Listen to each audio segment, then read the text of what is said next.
Welcome, guardian of nature's secrets, to a journey through the verdant shadows of Gotham City, where the line between protector and predator grows as thin as morning mist through ancient leaves. Tonight, we shall trace the complete chronicles of she who speaks for the voiceless flora, from brilliant botanist to emerald empress of environmental fury. Let the whisper of wind through branches and the gentle rustle of leaves carry you into peaceful slumber as we explore every bloom and thorn of her transformation. Close your eyes, keeper of growing things, and let this tale of green and shadow unfold like petals opening to moonlight. In the emerald depths of memory, where childhood wonder first takes root in soil that will either nourish dreams or poison them with bitter knowledge, there lived a girl whose destiny was written in the very chlorophyll that coursed through her veins long before science would make that metaphor devastatingly literal. This is the story of Dr. Pamela Lillian Isley, though she would not bear that title for many years to come, and the woman who would become Poison Ivy existed first as a child who spoke to flowers and believed, with the pure faith that only the young possess, that they whispered back their ancient secrets in languages older than human speech. The city of Seattle, with its perpetual mists and towering evergreens that seemed to scrape the belly of heaven itself, provided the perfect nursery for a soul that would find more kinship with the natural world than with the concrete and steel monuments to human ambition that surrounded it. The Isley household occupied a modest corner of this rain-soaked paradise, a home where middle-class respectability masked deeper currents of neglect and emotional barrenness that would leave profound scars on the psyche of a girl who craved connection as desperately as plants craved sunlight. Pamela's earliest memories were not of toys or games, or the usual diversions that occupied other children, but of the garden behind her family's house, a small patch of earth that her mother had attempted to cultivate before losing interest and allowing it to return to wild growth.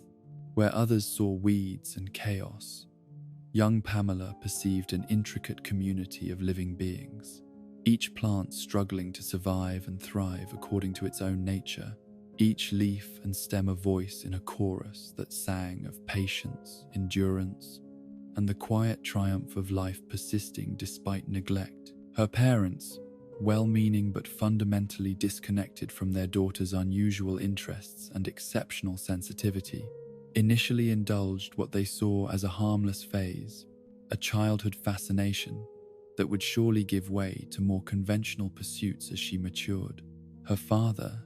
a middle manager in a logging company, found it ironic that his daughter showed such affinity for the very forests his industry was dedicated to harvesting, though he lacked the imagination to consider what psychological implications this contradiction might hold for a developing mind, already prone to seeing the world in terms of protectors and destroyers. Her mother, a woman whose own dreams had been pruned back by the practical necessities of marriage and motherhood, recognized something in her daughter's passionate attachment to growing things that reminded her uncomfortably of her own abandoned ambitions,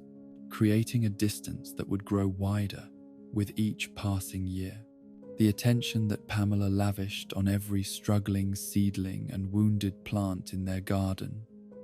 was attention that was not being directed toward the social skills and conventional achievements that her parents believed would secure their daughter's future happiness and success. The isolation that began in her family home followed Pamela into the broader social world of school and neighborhood, where her intense interest in botanical subjects and her tendency to spend recess periods examining the plants around the playground, rather than participating in group activities, marked her as different in ways that children instinctively understood and often cruelly exploited. Her classmates learned quickly that Pamela Isley was not like them, that she preferred the company of the maple trees that lined the school grounds to their games and gossip, that she could identify dozens of plant species but struggled to remember the names of children she had known for years. Yet this social isolation, while painful in its immediate effects, also provided Pamela with something precious and rare: uninterrupted time to develop her relationship with the natural world and to discover capabilities that would have been dismissed or suppressed in a more conventional social environment. The hours she spent alone in forests and parks, studying the intricate relationships between different plant species and learning to recognize the subtle signs of health and disease in growing things, were hours of education that no classroom could have provided and no textbook could have matched. The academic excellence that would eventually earn Pamela her scholarship to Gotham University began to manifest during these early years, though her teachers initially struggled to understand how to nurture intellectual gifts that expressed themselves in such specialized and unconventional ways. Her essays about photosynthesis displayed an intuitive grasp of complex biological processes that seemed to go beyond mere textbook knowledge, while her science fair projects demonstrated an ability to conduct original research that impressed even college-level instructors who served as judges. The transformation from isolated child to exceptional student occurred gradually throughout her adolescent years. As Pamela learned to channel her passionate interest in botanical subjects into academic achievements that earned recognition and approval from authority figures who had previously viewed her as merely odd or antisocial, the validation that came from scientific success provided her with the first taste of power and control she had ever experienced. The intoxicating realization that knowledge could be a weapon against those who dismissed or underestimated her. Her high school years were marked by a series of academic triumphs that established her reputation as the most gifted student in her school's history. Yet these achievements came at the cost of further alienation from her peers and growing disconnection from normal human relationships and emotional development. The teachers who praised her brilliance often noted in their private evaluations that Pamela seemed to lack the empathy and social awareness that characterized healthy adolescent development, displaying instead a cold intellectualism that was impressive but somehow disturbing.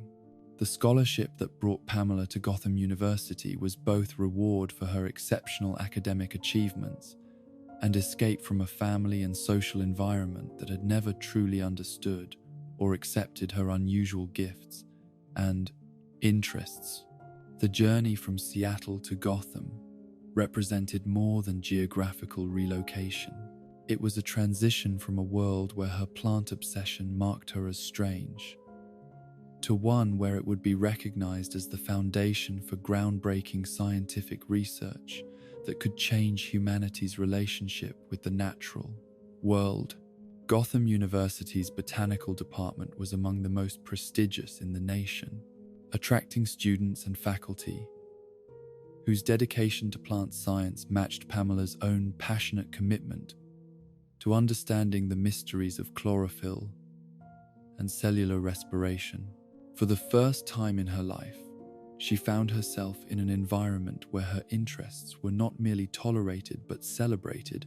where her ability to perceive patterns and relationships in botanical systems was recognized as genuine genius rather than antisocial eccentricity. The undergraduate years that followed were characterized by academic achievements that exceeded even the high expectations set by her scholarship committee, as Pamela demonstrated an ability to synthesize information from multiple scientific disciplines and apply theoretical knowledge to practical research problems in ways that impressed her professors and earned her early admission to the university's graduate program. Her thesis research focused on the chemical communication systems that allowed plants to share information about environmental threats and opportunities, work that would later prove prophetic in ways that no one could have anticipated. Yet, even in this more accepting academic environment, Pamela's social isolation persisted and indeed deepened as her research consumed increasing amounts of her time and mental energy. Her fellow students learned to respect her intellectual capabilities while maintaining careful distance from her personally, sensing something in her intensity and single-minded focus that made normal friendship difficult, if not impossible. The relationships she did form were primarily professional in nature, based on shared research interests rather than genuine emotional connection or mutual understanding. The professor who would ultimately shape Pamela's destiny and transformation arrived at Gotham University during her second year of graduate study, bringing with him a reputation for groundbreaking research and controversial theories that challenged conventional understanding of plant biology and consciousness. Dr. Jason Woodrue, who had earned both admiration and suspicion for his radical ideas about plant-human communication and the potential for botanical enhancement of human capabilities, recognized in Pamela Isley a kindred spirit whose passion for plant life matched his own obsessive dedication to pushing the boundaries of scientific knowledge. The relationship that developed between mentor and student was unlike anything Pamela had previously experienced, combining intellectual stimulation with something approaching paternal affection and guidance that her own father had never provided. Dr. Woodrue saw in his brilliant protégé not merely a research assistant but a partner in experiments that could revolutionize humanity's understanding of its relationship with the natural world, someone whose exceptional abilities might make possible discoveries that would establish both their reputations as pioneers in botanical science. Under Woodrue's guidance, Pamela's research began to explore territories that conventional science had barely acknowledged, investigating the possibility that plants possessed forms of consciousness and communication that exceeded anything predicted by traditional biological theory.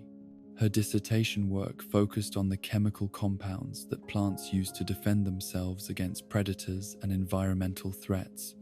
research that required her to work with increasingly exotic and dangerous substances that pushed the boundaries of laboratory safety protocols.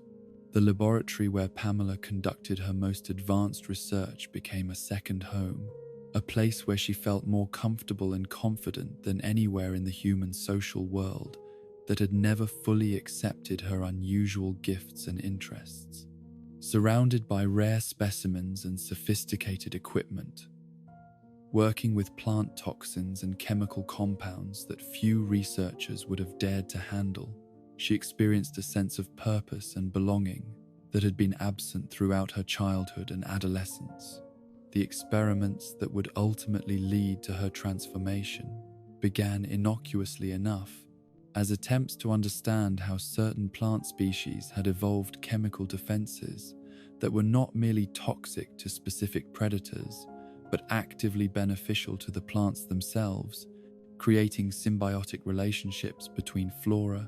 and the chemical compounds they produced.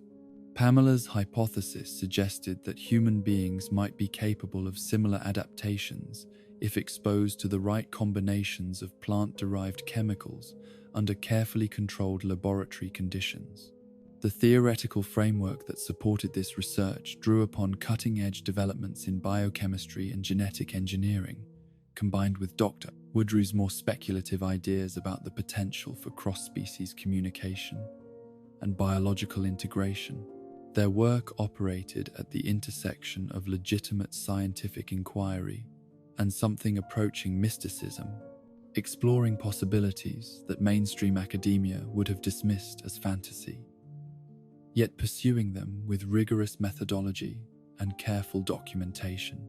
The progression from theoretical research to practical experimentation occurred gradually, as Pamela's increasing comfort with handling dangerous plant toxins and her growing conviction that breakthrough discoveries required accepting significant personal risks combined to make her the ideal test subject for procedures that no ethics committee would have approved. Her isolation from normal human relationships meant that she had no close friends or family members who might have questioned the wisdom of her research or intervene to prevent the experiments that would ultimately transform her from human being into something unprecedented in the history of biological science.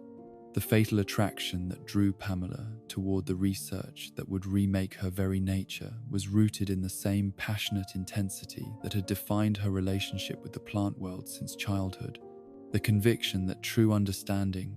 required complete commitment regardless of personal cost or social consequences. In the sterile environment of her laboratory, surrounded by specimens that represented millions of years of evolutionary adaptation and chemical warfare, she believed she was on the verge of discoveries that would establish her as the greatest botanical researcher of her generation, while simultaneously answering questions about plant consciousness that had fascinated her since she first heard flowers whispering in her mother's abandoned garden. The first sensation that penetrated the darkness of Pamela Isley's dying consciousness was not pain, though agony coursed through every cell of her transformed body like liquid fire, but rather a profound and overwhelming awareness of life itself pulsing in patterns she had never before perceived. The laboratory that had been her sanctuary now felt like a tomb, its sterile walls echoing with the screams she had released as Dr. Woodrew's experimental cocktail of plant toxins and genetic modifiers had coursed through her bloodstream, rewriting the fundamental code of her existence in ways that no textbook had ever described and no theory had ever predicted. The woman who had entered that laboratory as Dr. Pamela Lillian Isley, brilliant botanist and promising researcher,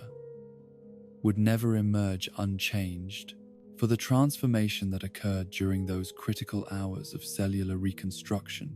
was so complete and so radical that it challenged the very definition of what it meant to be human. The chemicals that Woodrew had introduced into her system were not merely foreign substances to be processed and eliminated, but architectural blueprints that rebuilt her from the inside out, replacing human biology with something unprecedented in the history of life on Earth. The awakening that followed her transformation was a gradual emergence from darkness that felt less like recovery from illness than like birth into an entirely new form of existence, as though she were experiencing consciousness for the first time, despite possessing clear memories of her previous life as a purely human being. The laboratory around her appeared simultaneously familiar and strange, every surface and instrument recognizable yet perceived through senses that processed information in fundamentally different ways than those she had known throughout her previous 26 years of existence. The first indication that something profound and irreversible had occurred came through her sense of touch, as the simple act of pressing her palm against the cool metal of the examination table sent cascades of information through her nervous system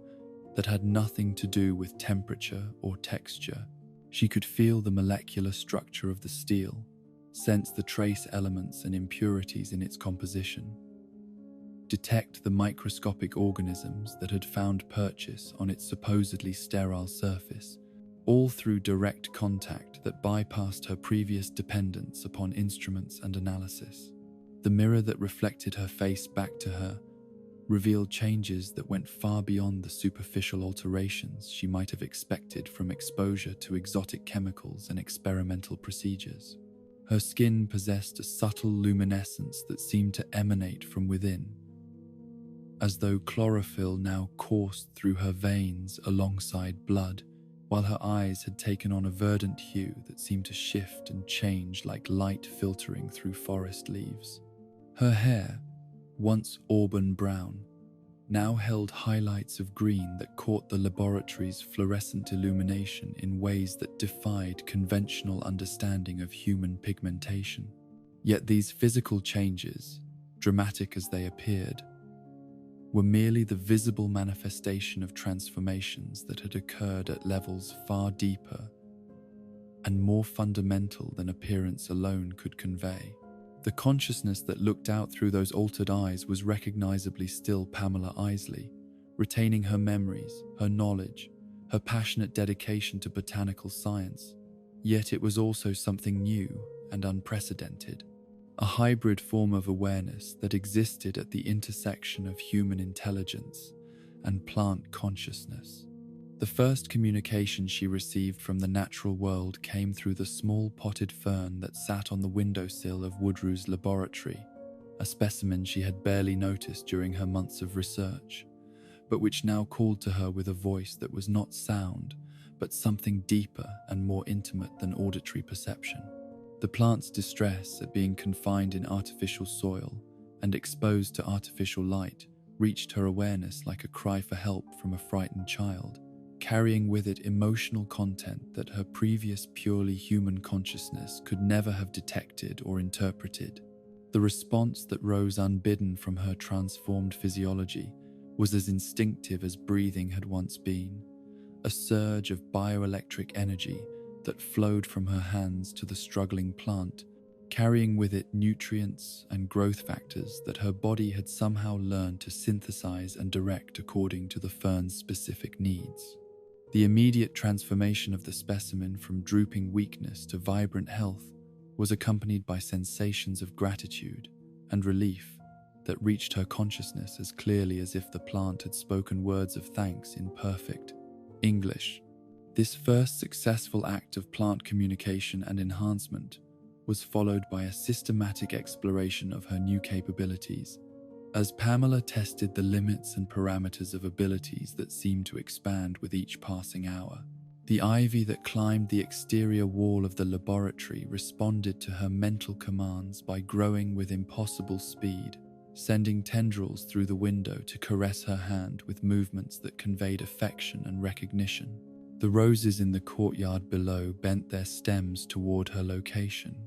as though acknowledging the presence of someone who could understand their needs and desires in ways that no human had ever managed. The intoxication of these discoveries was tempered by growing horror at what she was becoming and what had been done to her without her full knowledge or consent, though she had to acknowledge that her own passionate commitment to pushing the boundaries of botanical science had made her a willing participant in experiments that no ethical review board would ever have approved. The memory of Dr. Woodrew's face as he administered the final injection, the mixture of scientific excitement and guilty knowledge in his expression, suggested that he had understood the full implications of his procedures in ways that she had not been allowed to comprehend. The search for her mentor that followed her initial awakening led her through corridors of the university that she had traversed thousands of times as a graduate student, yet now perceived through senses that detected information invisible to normal human awareness. She could smell the fear and excitement that had permeated these spaces during her transformation, track the movements of every person who had entered and left the building during her period of unconsciousness, sense the emotional resonances that lingered in places where intense feelings had been experienced. The discovery of Dr. Woodrew's body in his private office was accompanied by the realization that her transformation had been neither accident nor isolated experiment, but rather the culmination of research that had already claimed other victims whose remains she found carefully preserved in storage areas that had been sealed and hidden from normal university oversight. The evidence suggested a pattern of systematic experimentation on human subjects that had been conducted over years or possibly decades, with her own case representing merely the first successful outcome of procedures that had previously resulted only in death. The rage that rose within her at this discovery was unlike any emotion she had previously experienced, carrying with it a fury that seemed to draw upon the accumulated grievances of every plant that had ever been cut down, every forest that had ever been cleared, every ecosystem that had ever been destroyed by human ambition and ignorance. The botanical specimens in Woodrew's office responded to her emotional state by growing and changing in ways that reflected her inner turmoil, vines writhing with serpentine motion, while flowers opened to reveal thorns and toxic scenters that had never existed in their natural forms. The confrontation with her creator's corpse revealed the first indication of the deadly capabilities that accompanied her plant-based enhancements, as the toxic compounds her skin had begun to secrete proved fatal to Woodrue, even through casual contact during her attempt to rouse him from what she had initially assumed was unconsciousness. The realization that she had killed her mentor through touch alone was accompanied by complex emotions that mixed horror at her uncontrolled lethality with satisfaction that the man who had violated her humanity had received appropriate punishment for his crimes. The investigation that followed this discovery led her through Woodrue's research notes and laboratory records, revealing the true scope of his ambitions and the philosophical framework that had guided his transformation of human subjects into plant-human hybrids. His theories proposed that humanity's future survival depended upon genetic integration with plant characteristics that would allow the species to photosynthesize sunlight, communicate through chemical signals, and exist in harmony with natural ecosystems rather than in opposition to them. The scientific rationalization for these experiments was accompanied by personal motivations that became clear through his private journals, which detailed his growing hatred for human civilization and his conviction that only through radical biological transformation could the species be saved from its own destructive impulses. His selection of Pamela as his primary test subject had been based not only on her exceptional botanical knowledge and her willingness to work with dangerous compounds, but also on psychological profiles that suggested she possessed the intellectual flexibility and emotional detachment necessary to adapt to post-human existence. The months that followed her emergence from Woodrue's laboratory were characterized by a systematic exploration of her new capabilities and a growing understanding of the philosophical implications of her transformation from human being to something that existed beyond traditional biological categories. The abilities that manifested themselves during this period seemed to expand and evolve with each passing day, as though her hybrid physiology was continuing to adapt and develop according to principles that defied conventional understanding of genetic stability and cellular behavior. The most immediately apparent of these capabilities was her immunity to virtually every form of plant-based toxin, allowing her to handle substances that would prove fatal to normal humans while experiencing no adverse effects beyond temporary enhancement of her other abilities.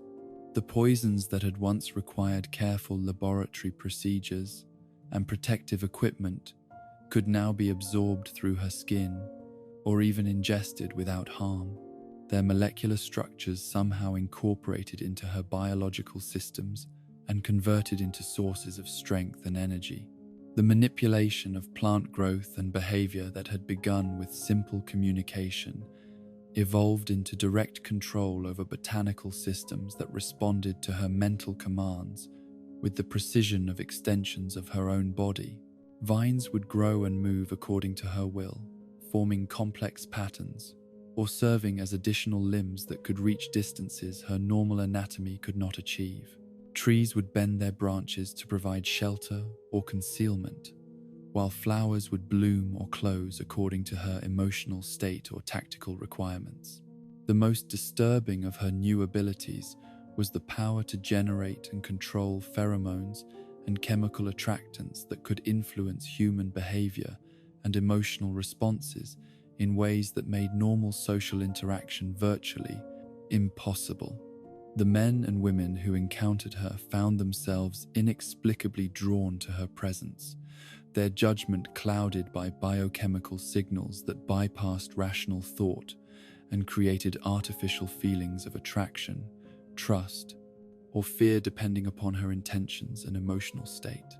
The first experiments with these capabilities were conducted on university personnel who had the misfortune to encounter her during her nocturnal explorations of the botanical facilities that had become her new territory and domain. The security guards and maintenance workers who discovered her presence among the greenhouse specimens found themselves unable to resist her commands or report her activities to their supervisors,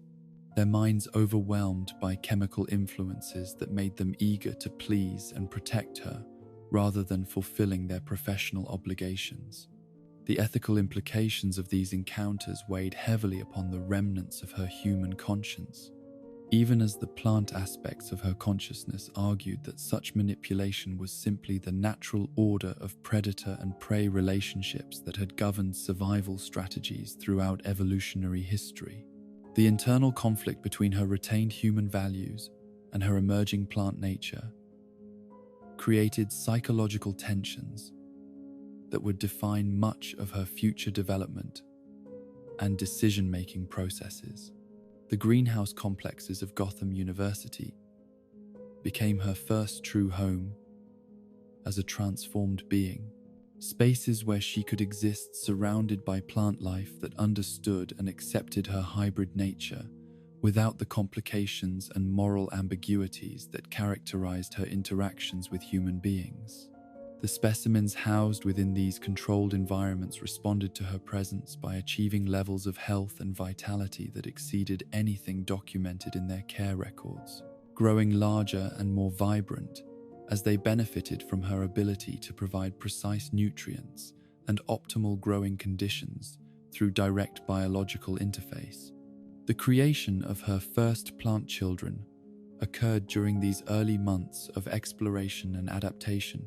as she discovered that her enhanced biochemistry could stimulate normal plant specimens to develop rudimentary nervous systems and motor capabilities that allowed them to move and respond with something approaching animal behavior.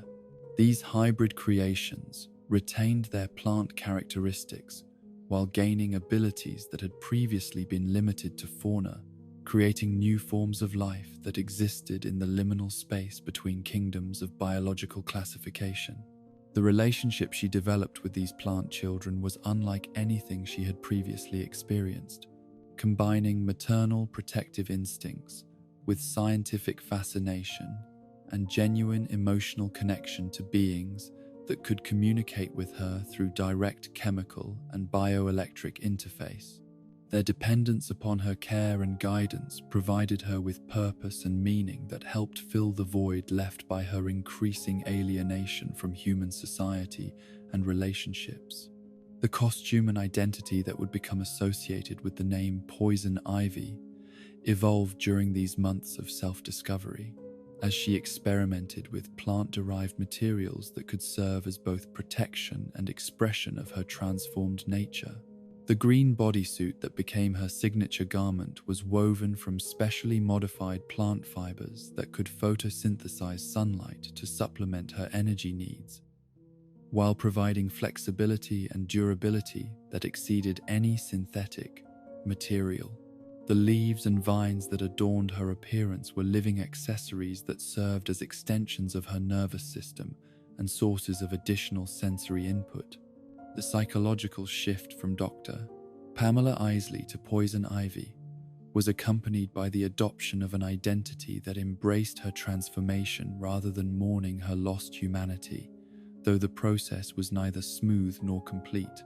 The brilliant scientist who had once dreamed of advancing human knowledge and improving agricultural techniques found herself increasingly convinced that humanity itself was a parasitic species that threatened the survival of all other life on Earth, a conclusion that justified extreme measures in defense of the natural world that had accepted her when her own kind could not. The voice of the plants that spoke to her consciousness carried messages of centuries of abuse and exploitation at human hands, stories of forests cleared for farmland and cities, wetlands drained for development, species driven to extinction by habitat destruction and chemical pollution. Through her enhanced senses, she could perceive the pain and fear of every tree scheduled for removal, every flower picked for temporary decoration, every lawn treated with herbicides that indiscriminately destroyed beneficial and harmful plants alike. This growing awareness of plant suffering and human culpability created within her a sense of mission and purpose that would drive her future actions as both protector of the natural world and nemesis of those who threatened it. The transformation that had begun with scientific experimentation was completed through philosophical commitment to a cause that transcended her personal survival and satisfaction, embracing a role as avatar and defender of a kingdom of life that had no other voice in human affairs. The nights she spent in communion with the plant life of Gotham's parks and gardens revealed the full extent of environmental damage that human civilization had inflicted upon even these carefully maintained green spaces, as she learned to detect chemical residues, soil contamination, and genetic damage that conventional analysis had failed to identify. The knowledge she gained through these investigations fueled her growing conviction that radical action would be necessary to prevent further degradation of the natural systems upon which all life ultimately depended. The plans that began to form in her transformed consciousness during these early months would eventually lead to her first major confrontations with law enforcement and her emergence as one of Gotham's most dangerous and unpredictable criminals. Yet in her own understanding, these activities represented not villainy but necessity, the inevitable response of nature defending itself against an existential threat that human institutions had proven incapable of addressing through conventional means. The loneliness that accompanied her transformation was perhaps the most difficult aspect of her new existence to accept, as she found herself caught between worlds with no true home in either human society or the plant kingdom she had sworn to protect. The enhanced senses that allowed her to communicate with botanical life also made normal human contact painful and overwhelming, while her toxic skin ensured that physical intimacy carried the constant risk of accidental poisoning and death. The emergence of poison ivy as a force of environmental vengeance in Gotham City marked the beginning of a criminal career that would challenge every assumption the authorities held about motivation, methodology, and the relationship between scientific brilliance and moral corruption. Her first forays into criminal activity were not the random acts of violence or personal aggrandizement that characterized most of the city's villains, but rather carefully orchestrated campaigns against specific targets whose crimes against the natural world had earned them a place on her ever-expanding list of enemies deserving punishment and death. The initial manifestation of her criminal philosophy came through systematic attacks on the corporate executives and industrial leaders, whose decisions had resulted in environmental destruction throughout the Gotham metropolitan area. These were not random selections driven by mental instability or personal grievance, but carefully researched targets whose guilt had been established through painstaking investigation of their business practices, regulatory violations, and ecological impact assessments that revealed patterns of deliberate harm to natural systems. The Wayne Chemical subsidiary that became her first major target had spent decades dumping industrial waste into the tributaries that fed Robinson Park's lake system, contaminating water sources that supported hundreds of plant and animal species, while poisoning the soil that nourished the ancient trees she had come to regard as personal friends and allies.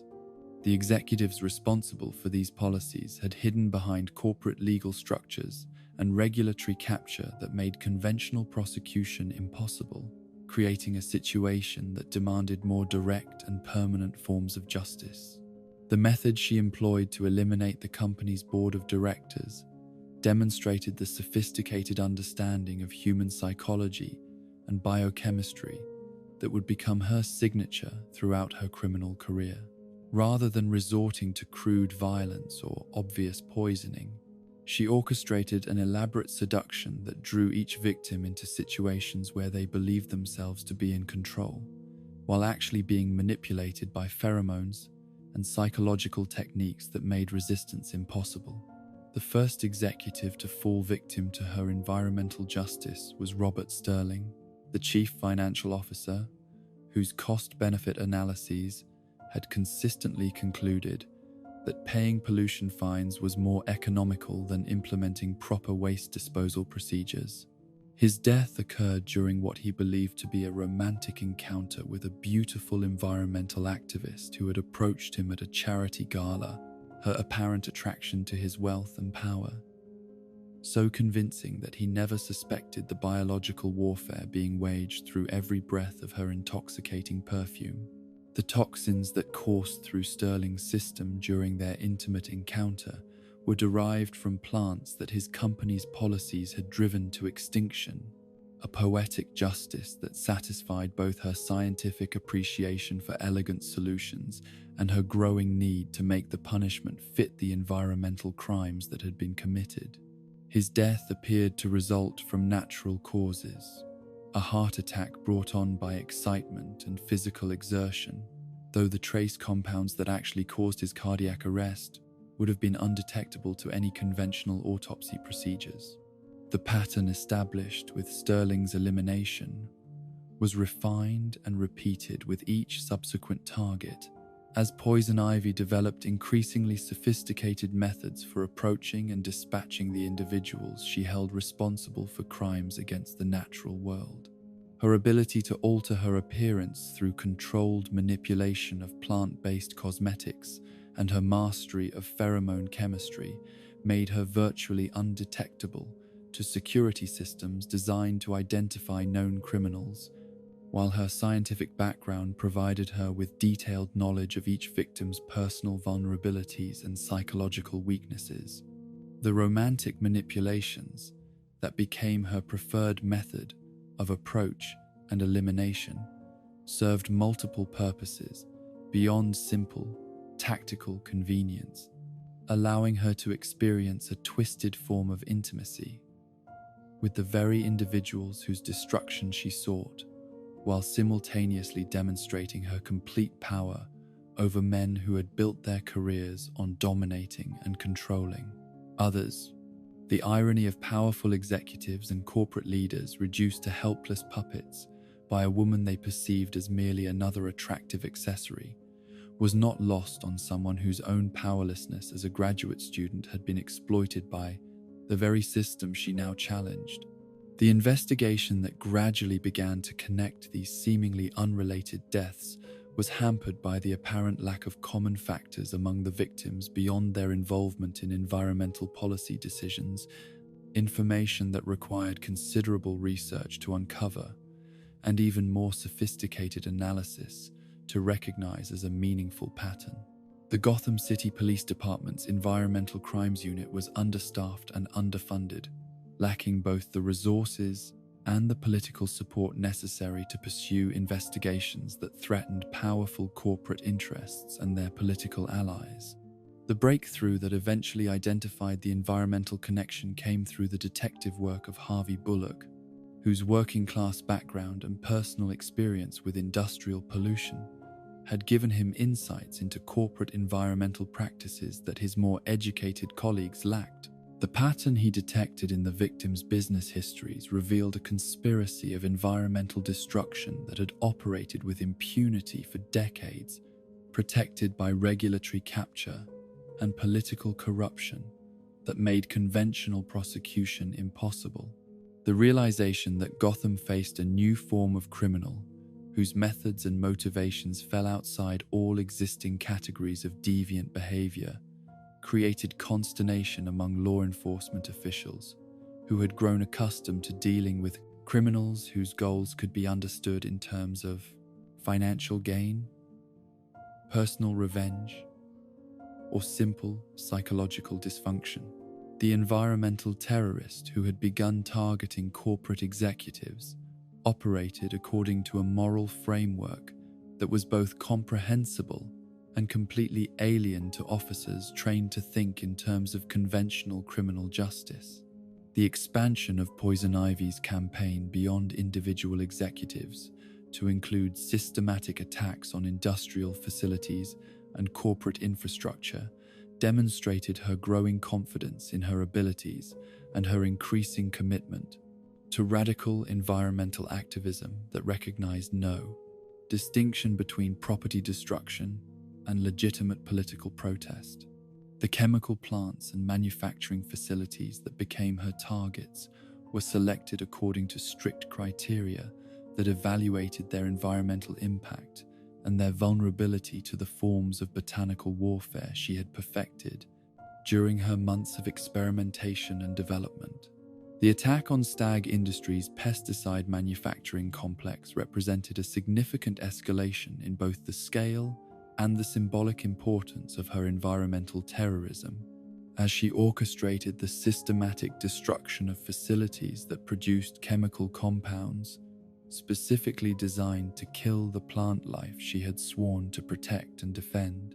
The industrial sabotage she employed combined her scientific knowledge of chemical processes with her enhanced ability to command plant life in coordinated assaults that overwhelmed security systems designed to repel human intruders rather than armies of militant vegetation. The vines that penetrated the facility's ventilation systems carried with them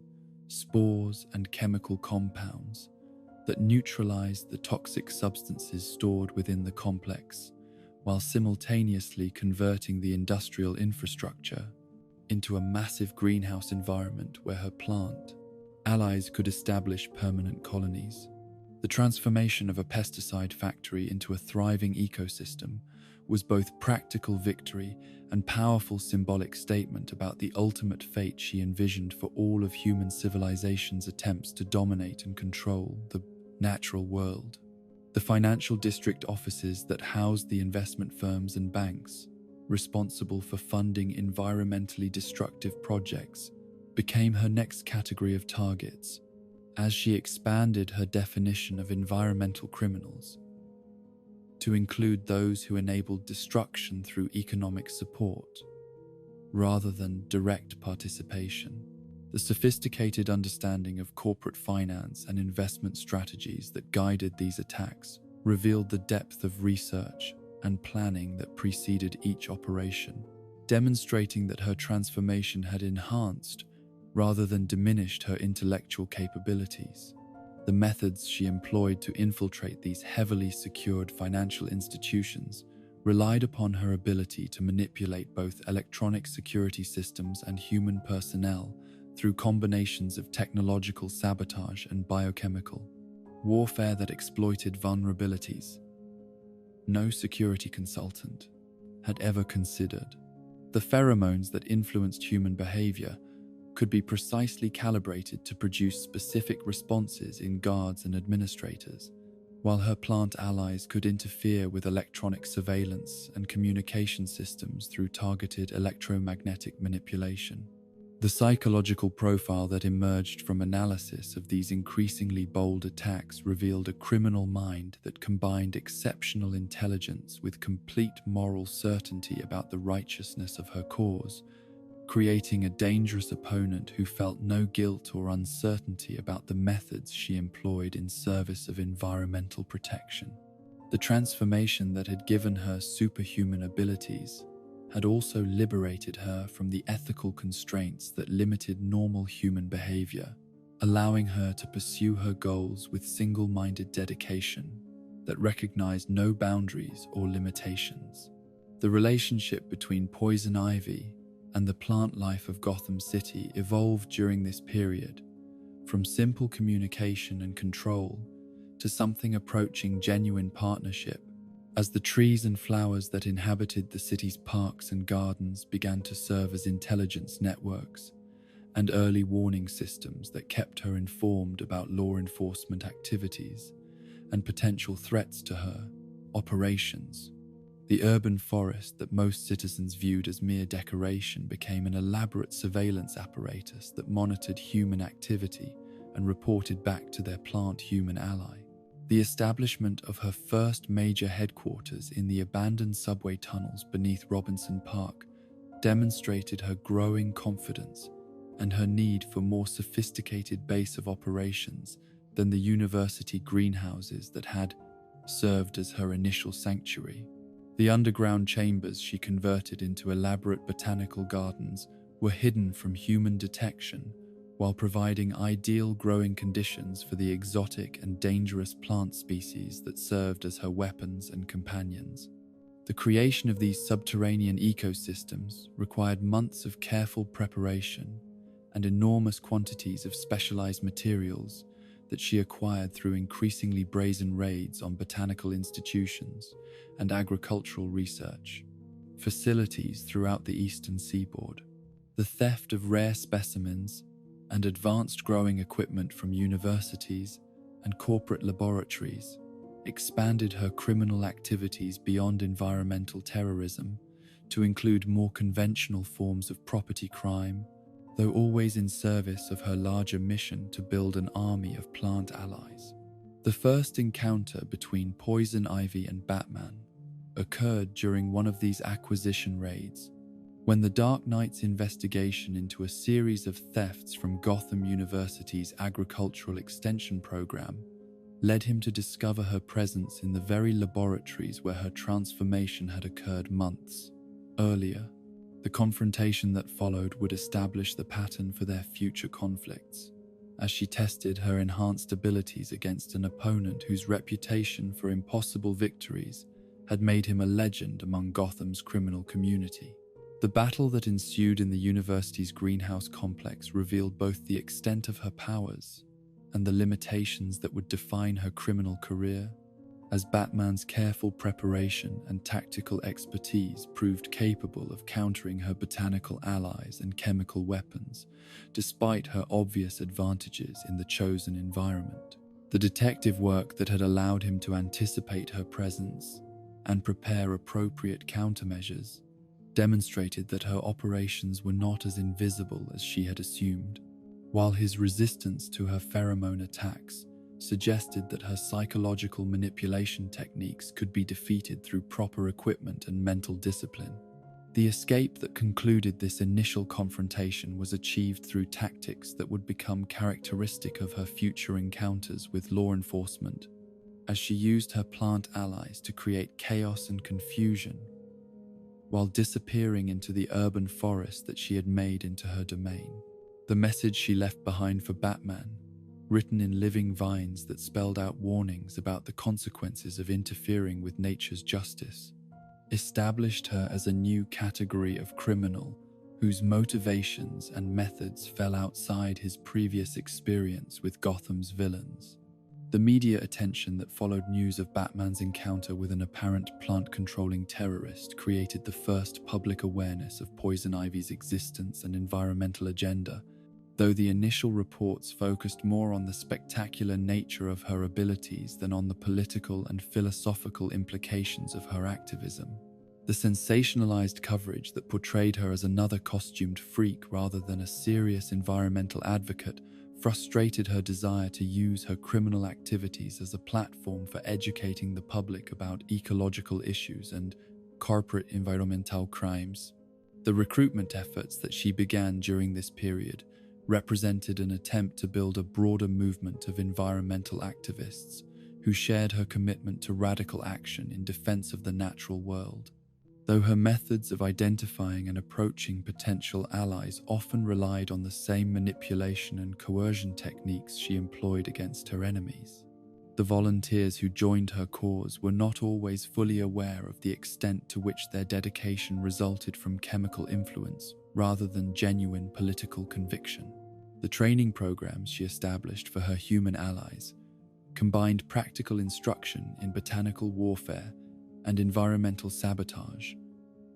with intensive indoctrination designed to overcome the moral and ethical inhibitions that prevented normal people from embracing the violent methods she considered necessary for effective environmental protection. The transformation of ordinary citizens into environmental terrorists required systematic psychological manipulation that stripped away their connections to mainstream society and replaced them with absolute loyalty to her vision of ecological justice. The cell structure that she implemented to organize these human resources reflected her understanding of clandestine operations and security protocols, though the ultimate loyalty of her followers depended more on continued chemical conditioning than on ideological commitment or personal devotion. The knowledge that her army was held together by biochemical bonds rather than genuine shared purpose, created vulnerabilities that her enemies would eventually learn to exploit, though her ability to maintain control through pheromone manipulation remained effective for extended periods. The corporate espionage network that her organization developed during this period provided detailed intelligence about environmental crimes and regulatory violations that were hidden from public knowledge through legal maneuvering and political influence, information that guided her selection of targets and timing of operations. The industrial secrets she uncovered through these intelligence operations revealed patterns of environmental destruction that exceeded her initial understanding of corporate malfeasance and strengthened her conviction that radical action was the only viable response to systemic, ecological threat. The international connections that began to develop as news of her environmental terrorism spread beyond Gotham City brought her into contact with similar movements in other parts of the world. Though her unique combination of scientific enhancement and plant-based abilities made her methods impossible to replicate in other contexts, the correspondence and coordination that she maintained with eco-terrorist groups in South America and Southeast Asia provided her with tactical knowledge and strategic insights that enhanced the effectiveness of her local operations. The evolution of her criminal philosophy during this period reflected her growing understanding of the systemic nature of environmental destruction and the inadequacy of targeting individual executives or specific facilities when the underlying economic and political structures remained unchanged. The expansion of her activities to include attacks on government regulatory agencies and environmental protection offices demonstrated her recognition that corporate environmental crimes were enabled by institutional corruption that required direct confrontation. The legacy of this early criminal career would establish Poison Ivy as one of Gotham's most dangerous and unpredictable villains, whose combination of scientific brilliance, superhuman abilities, and absolute moral certainty made her virtually impossible to negotiate with or permanently contain. The environmental movement that she had attempted to create through terrorism and manipulation would survive her eventual capture and imprisonment, though its effectiveness without her direct leadership and chemical influence would prove significantly limited. The complex web of relationships that would define Poison Ivy's existence beyond her solitary crusade against environmental destruction began to form during her third year of criminal activity, when the isolation that had protected her from human interference also began to gnaw at the remnants of her humanity, with a loneliness so profound that even her communion with plant consciousness could not entirely fill the void left by her alienation from her own species. The connections she would forge during this period were unlike any she had known during her previous existence as Dr. Pamela Isley. Relationships built not upon shared academic interests or professional collaboration, but upon the recognition of kindred spirits who existed, like herself, outside the boundaries of conventional society and normal human experience.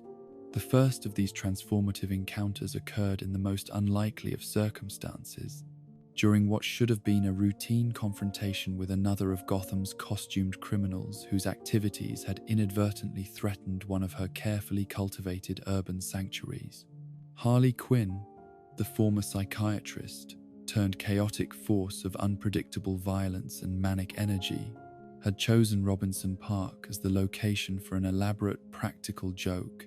involving explosive devices and carnival attractions that endangered not only the human visitors, but also the ancient oak trees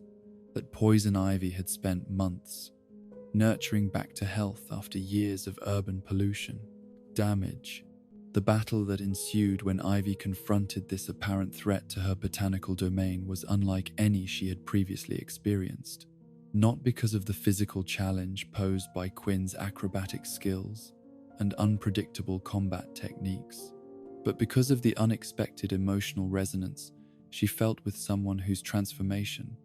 from respected professional to criminal outcast, paralleled her own journey from university researcher to environmental terrorist. The recognition that flickered between them during their initial conflict carried undertones of shared understanding about the price of losing one's former identity and the isolation that came with embracing a new existence that society could neither accept nor comprehend. The conversation that followed their physical confrontation revealed depths of intelligence and psychological insight beneath Quinn's facade of manic cheerfulness. As the former doctor, Harleen Quinzel demonstrated an understanding of personality transformation and identity reconstruction that spoke directly to Ivy's own struggles with accepting what she had become. The professional training that had made Quinn an effective psychiatrist remained intact, despite her obvious mental instability, allowing her to perceive the loneliness and self-doubt that Ivy concealed beneath her environmental crusader persona, while offering genuine empathy rather than the manipulation or fear that characterized most people's responses to her presence. The mutual attraction that developed between these two damaged souls was both immediate and complicated, rooted in their shared experience of professional destruction and personal transformation, while complicated by the fundamental differences in their worldviews and methodologies. Where Ivy's criminal activities were driven by passionate commitment to environmental protection and systematic planning designed to achieve specific ecological goals, Quinn's chaotic approach to villainy seemed motivated more by psychological need for attention and excitement than by any coherent ideology or strategic purpose. Yet beneath these surface differences lay complementary needs and capabilities that would eventually make their partnership far more effective than either could have achieved alone, as Quinn's unpredictability and social manipulation skills provided perfect cover for Ivy's more methodical environmental campaigns, while Ivy's scientific knowledge and strategic thinking helped focus Quinn's chaotic energy toward more productive and less self-destructive outlets. The relationship that developed between them transcended simple criminal alliance to encompass genuine emotional connection and mutual support that neither had experienced since their respective transformations from respected professionals to wanted fugitives. The evolution of their partnership from tentative alliance to something approaching romantic involvement was gradual and complicated by the toxic nature of Ivy's enhanced physiology, which made physical intimacy potentially fatal to anyone not specifically adapted to survive exposure to her plant-based biochemistry. The solution to this biological incompatibility required months of careful experimentation and gradual adaptation, as Ivy used her scientific knowledge to develop treatments that would allow Quinn to survive extended contact with her poisonous skin while retaining her essential human characteristics and mental functions. The process of making Quinn immune to her toxins created the first genuine intimacy Ivy had experienced since her transformation, as the careful administration of graduated doses of plant-derived compounds required levels of trust and vulnerability that she had never before allowed herself to experience with another person. The gradual building of Quinn's resistance to her natural defenses paralleled the slow development of emotional bonds that neither had expected to form, creating connections that went far deeper than mere criminal partnership or physical attraction. The introduction of Selena Kyle, better known as Catwoman, into their evolving relationship added complexity and tension that would define much of their future collaboration and conflict, as the master thief's more pragmatic approach to criminal activity clashed with both Ivy's environmental idealism and Quinn's chaotic unpredictability. The formation of what would eventually be known as the Gotham City Sirens represented an unprecedented alliance between three of the city's most dangerous female criminals. each bringing unique skills and perspectives that made their combined efforts far more formidable than their individual capabilities would suggest.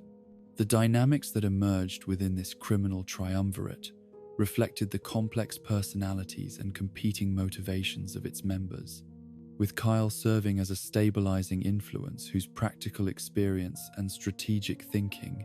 helped balance Ivy's passionate extremism and Quinn's manic impulsiveness.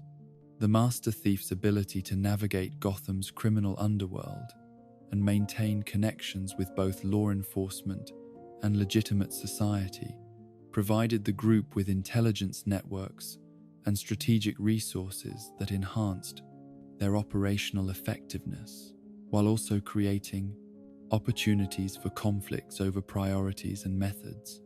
The headquarters that they established in an abandoned subway station beneath the Bowery district became a unique environment where each member could pursue her individual interests while contributing to their collective security and operational capabilities.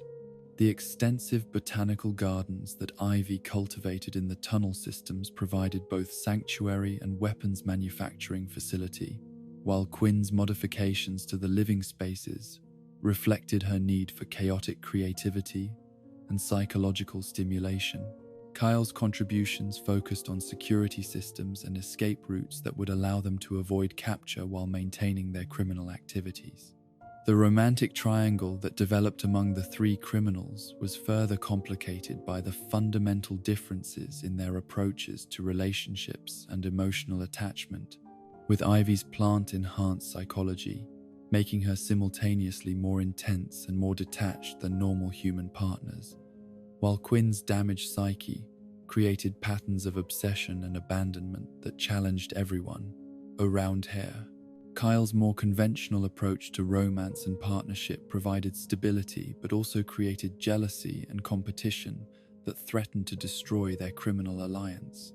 The criminal enterprises that the Sirens pursued during their period of collaboration demonstrated how their complementary skills could be applied to achieve goals that none could have accomplished individually, combining Ivy's scientific knowledge and environmental connections with Quinn's psychological manipulation techniques and Kyle's expertise in infiltration and theft. The heists they planned and executed targeted not only valuable objects and financial resources, but also served Ivy's environmental agenda by focusing on institutions and individuals whose activities threatened ecological systems. The bank robberies and corporate espionage that funded their operations were carefully selected to maximize both financial gain and environmental impact, with targets chosen based on their involvement in activities such as deforestation, chemical pollution, and habitat destruction. The integration of Ivy's moral crusade with more conventional criminal activities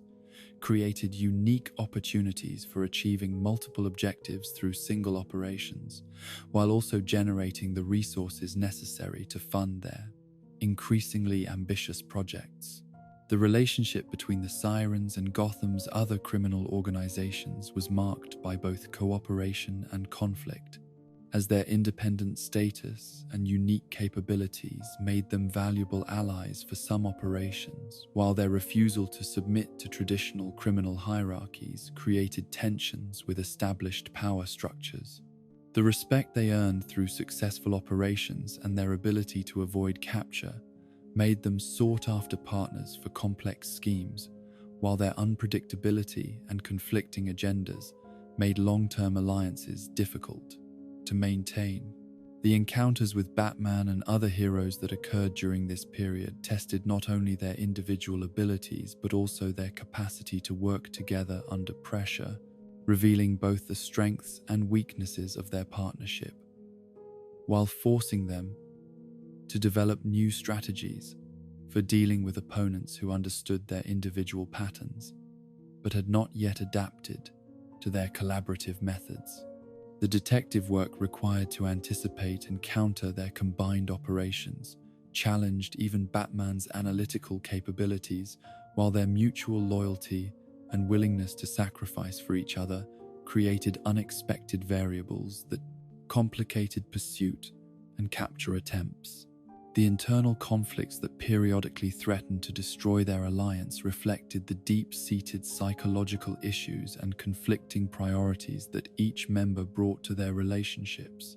With Ivy's environmental extremism sometimes conflicting with the more pragmatic goals pursued by her partners, while Quinn's emotional instability created crises that required careful management to prevent permanent ruptures. The resolution of these conflicts required levels of communication and compromise that none had previously experienced, teaching them valuable lessons about trust and mutual support that transcended their criminal activities. The mentor relationships that Ivy developed with various environmental activists and radical scientists during this period provided her with connections to legitimate research and political movements that could advance her ecological agenda through legal means. Though her criminal reputation made open collaboration impossible and required careful coordination through intermediaries and front organizations. The knowledge she gained from these academic and activist networks enhanced her understanding of global environmental issues while providing her with intelligence about corporate activities and government policies that affected her areas of interest. The maternal instincts that had first manifested in her relationship with plant life began to extend to human beings during this period, particularly children and young people who had been victimized by environmental pollution or corporate negligence. The protective feelings she developed toward these vulnerable populations created new motivations for her criminal activities, while also providing opportunities for positive impact that helped balance the destructive aspects of her environmental terrorism. The rescue operations that she conducted to save children from environmental hazards such as toxic waste sites and chemical spills demonstrated her capacity for heroic action when her environmental agenda aligned with conventional definitions of justice and protection of innocence. These activities created complex relationships with law enforcement agencies, who found themselves in the unusual position of being grateful for assistance from a known criminal, while remaining committed to her eventual capture and prosecution. The scientific collaboration that she maintained with researchers working on environmental protection and ecological restoration projects provided her with access to cutting-edge developments in botanical science, while allowing her to contribute her unique knowledge and abilities to beneficial projects without revealing her criminal identity. The papers she published under pseudonyms and the research she funded through untraceable donations advanced the cause of environmental protection while building networks of scientists who unknowingly served her larger agenda. The relationship she developed with Swamp Thing, the elemental entity that served as avatar for plant consciousness on a global scale, provided her with perspective on her role within the larger framework of ecological protection and environmental justice. The connection she established with this being through their shared plant nature allowed her to understand her transformation and abilities as part of a larger pattern of environmental response to human threats, rather than as isolated scientific accident or personal tragedy. The philosophical discussions that took place between Ivy and Swamp Thing helped her develop a more sophisticated understanding of the relationship between human civilization and natural systems, moving beyond her initial misanthropic hatred toward a more nuanced view that recognized the potential for human beings to serve positive roles in ecological communities while maintaining her commitment to protecting plant life against genuine threats. The international network of environmental activists and eco-terrorists that she began to coordinate during this period extended her influence beyond Gotham City to encompass global efforts to protect endangered ecosystems and confront corporate environmental crimes on an international scale. The resources and intelligence sharing that resulted from these connections enhanced her local operations while providing her with broader perspective on environmental issues and potential solutions. The training programs that she established for environmental activists who shared her commitment to radical action provided instruction in both tactical methods and philosophical frameworks that could guide effective resistance to environmental destruction. Though she remained careful to limit access to her most dangerous capabilities and techniques to prevent their misuse or detection by law enforcement agencies.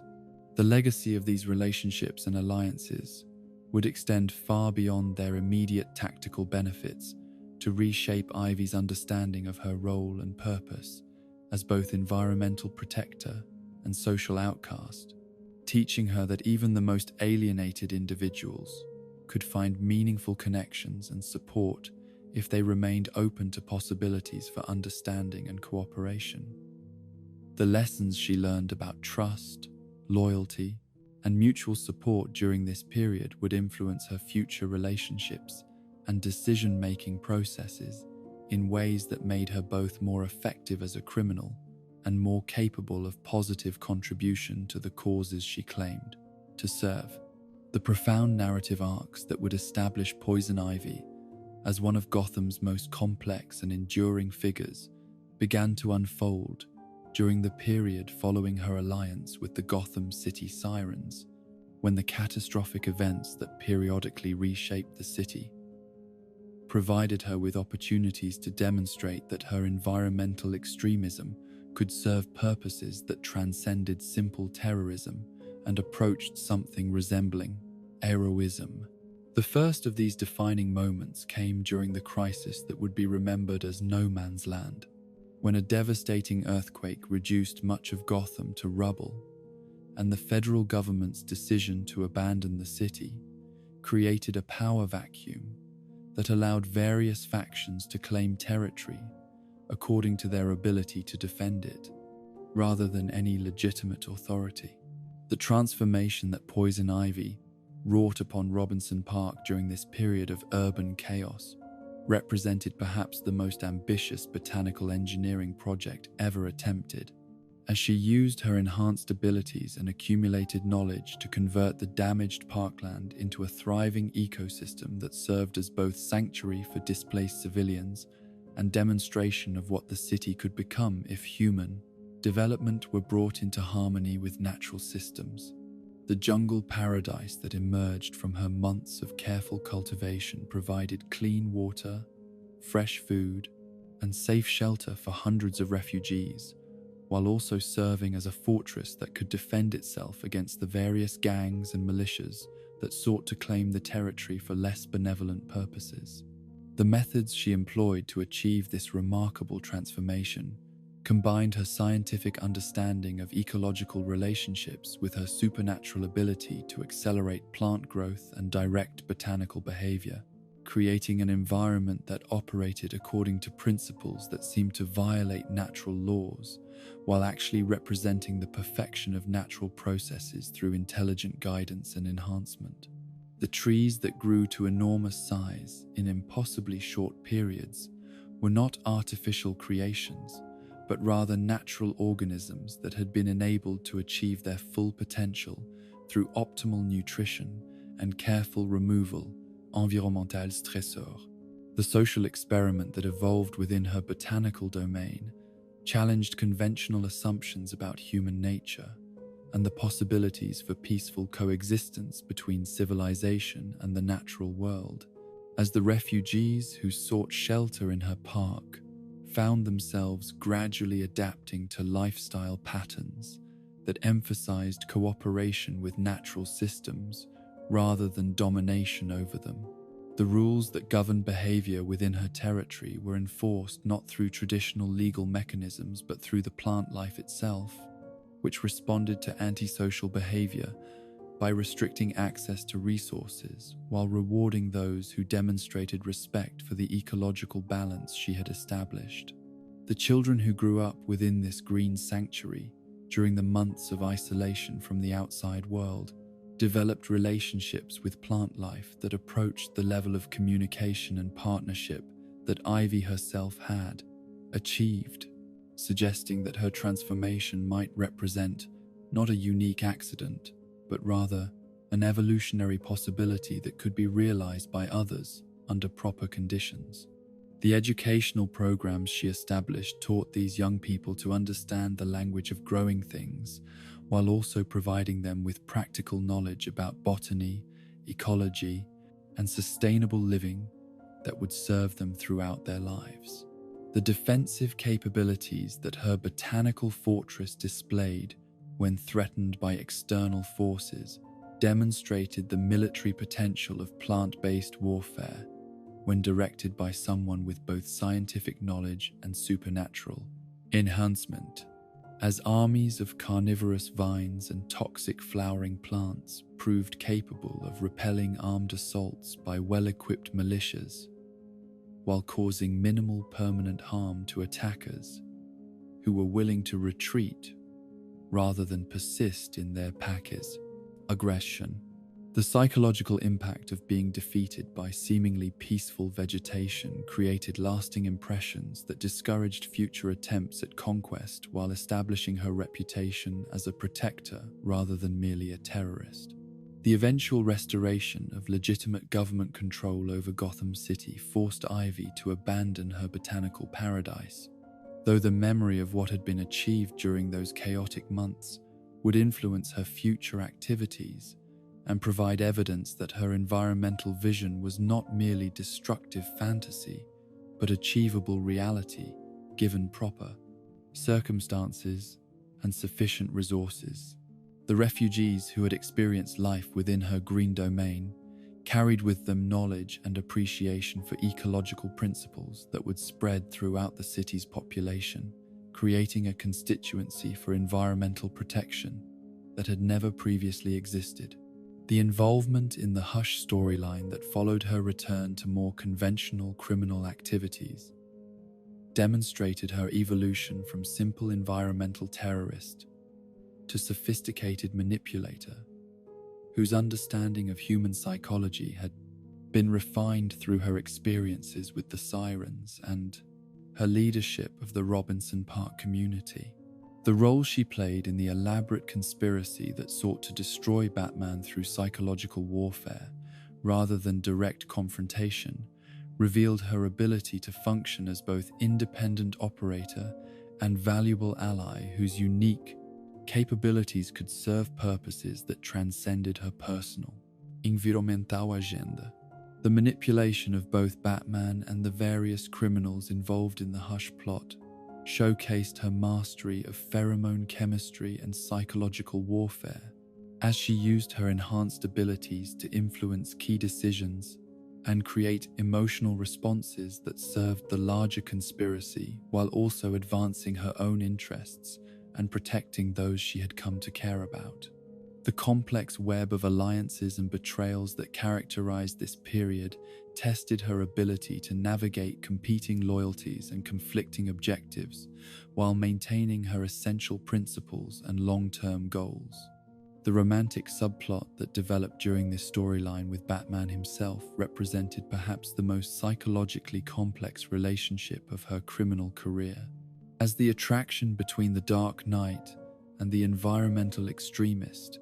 was based on genuine mutual respect and understanding, despite their fundamental opposition on matters of methodology and philosophy. The intellectual and emotional connection that emerged between them transcended their roles as hero and villain to encompass recognition of shared commitment to protecting others, though through radically different means, and with incompatible definitions of what constituted appropriate action. The psychological analysis that Ivy conducted of Batman during their encounters revealed her retained expertise from her academic background,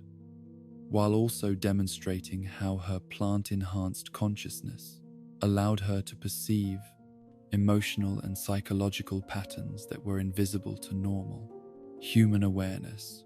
The insights she gained into his motivations and methods would influence her future strategies, while also creating a form of intimacy that was unprecedented in her relationships with law enforcement officials or heroes. The global environmental crises that began to emerge during this period provided Ivy with opportunities to demonstrate her capabilities on an international scale, as climate change and ecological destruction created situations that required the kind of radical intervention that conventional environmental protection agencies were unable or unwilling to attempt. The partnerships she formed with international eco-terrorist organizations and legitimate environmental research institutions allowed her to coordinate responses to planetary-scale threats while maintaining her focus on local Gotham issues. The rainforest preservation project that she undertook in South America represented her first major attempt to apply her abilities to environmental protection on a continental scale, as she worked with indigenous communities and environmental activists to create defensive systems that could resist corporate deforestation and government-sponsored development projects. The techniques she developed for rapidly establishing protective plant barriers and creating sustainable economic alternatives for local populations would become models for similar projects in other threatened ecosystems around the world. The confrontation with Lex Luthor that emerged from her interference with his agribusiness operations in developing countries revealed the extent to which her environmental activities threatened powerful corporate interests that operated on a global scale, creating enemies whose resources and influence far exceeded anything she had previously faced in her conflicts with local Gotham criminals. The industrial espionage and environmental warfare that characterized this conflict pushed her tactical and strategic capabilities to their limits, while also providing her with valuable intelligence about the corporate networks that controlled much of the world's environmental policy. The alliance with international heroes and environmental protection agencies that developed during this period represented a significant evolution in her relationship with legitimate authority, as her expertise and unique capabilities proved invaluable for addressing environmental threats that conventional methods could not effectively counter. The temporary cooperation between Ivy and organizations such as the United Nations Environmental Programme created precedents for future collaboration, while also establishing her credibility as something more than a simple criminal or terrorist. The imprisonment in Arkham Asylum that periodically interrupted her environmental activities provided opportunities for psychological evaluation and potential treatment that revealed the complex relationship between her plant-enhanced consciousness and her retained human psychology. As various psychiatrists and researchers attempted to understand the nature of her transformation and the possibilities for reversal or management of her condition, the therapeutic sessions that she participated in, sometimes voluntarily and sometimes under court order, created detailed records of her mental state and psychological development that would influence future treatment approaches and legal proceedings. The relationships she developed with other Arkham inmates during these periods of incarceration provided her with insights into different forms of mental illness and criminal psychology, while also creating alliances and antagonisms that would affect her future criminal activities and personal development. The conversations with fellow inmates such as Harvey Dent and Jonathan Crane revealed common themes of transformation and identity loss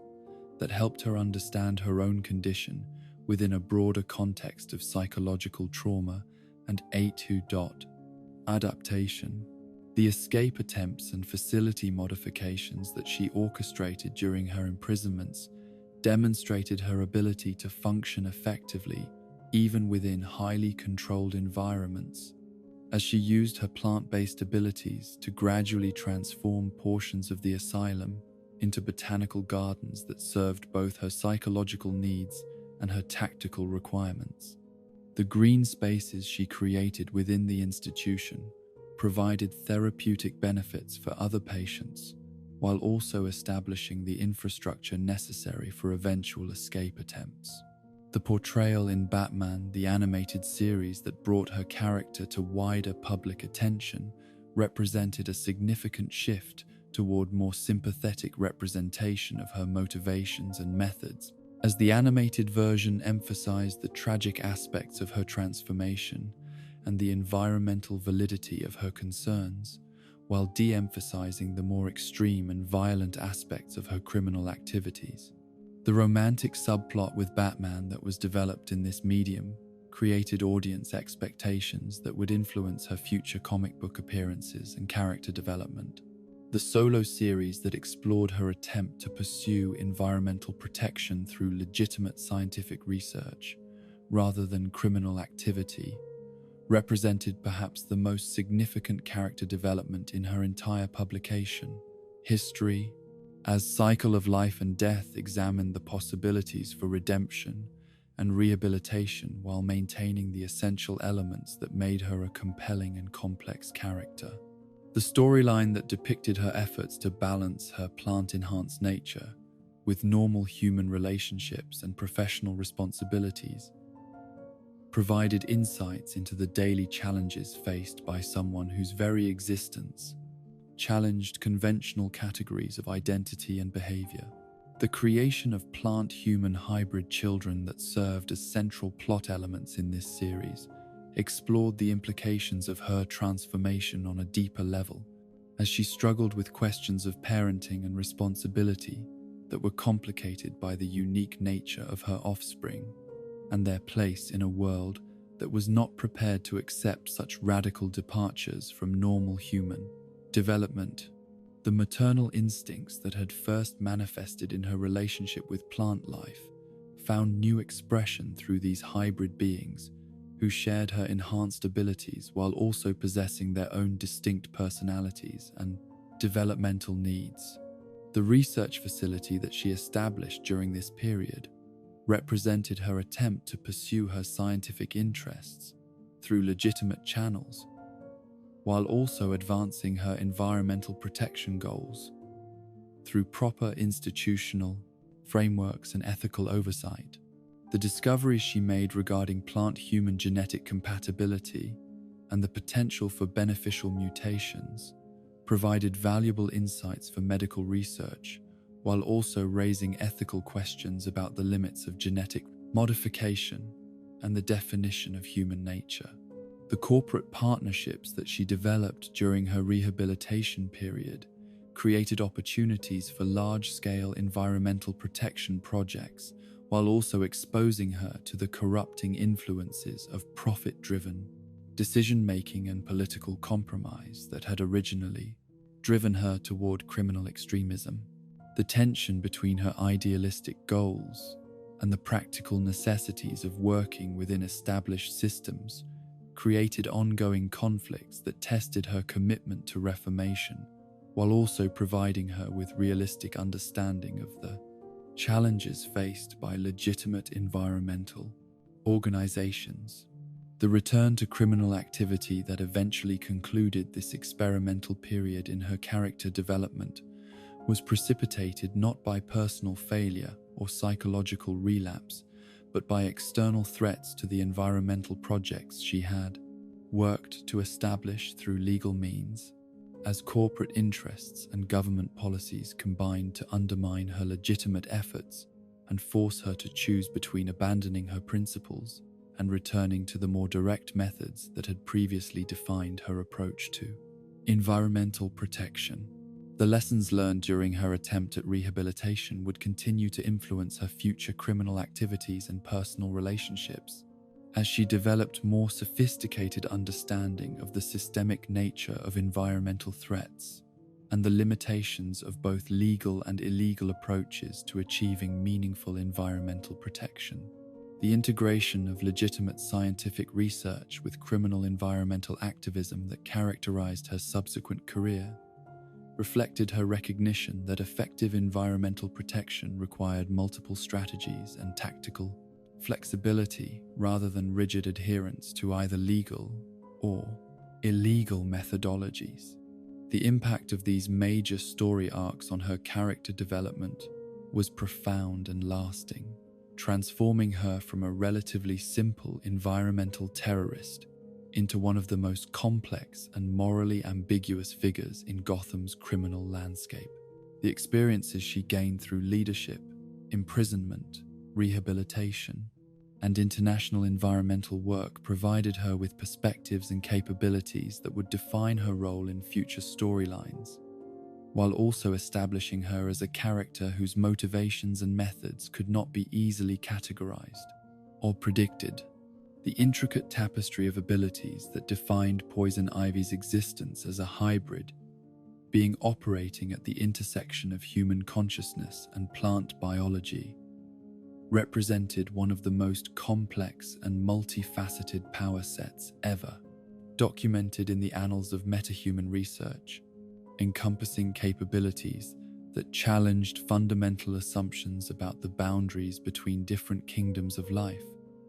while demonstrating the extraordinary potential that lay hidden within the genetic structures that governed all living organisms.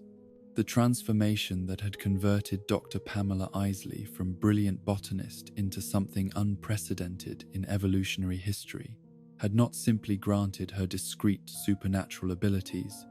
but had instead rewoven the very fabric of her biological existence according to principles that transcended traditional scientific understanding,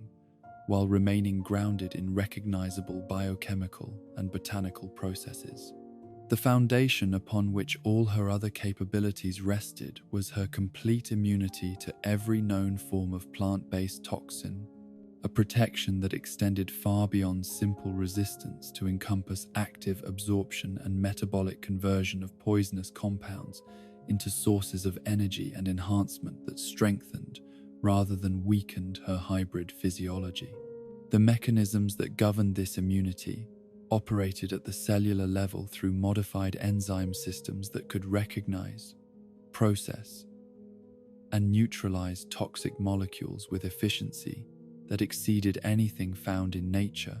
while simultaneously extracting useful compounds and incorporating them into her biological processes. The scope of this toxic immunity was truly comprehensive,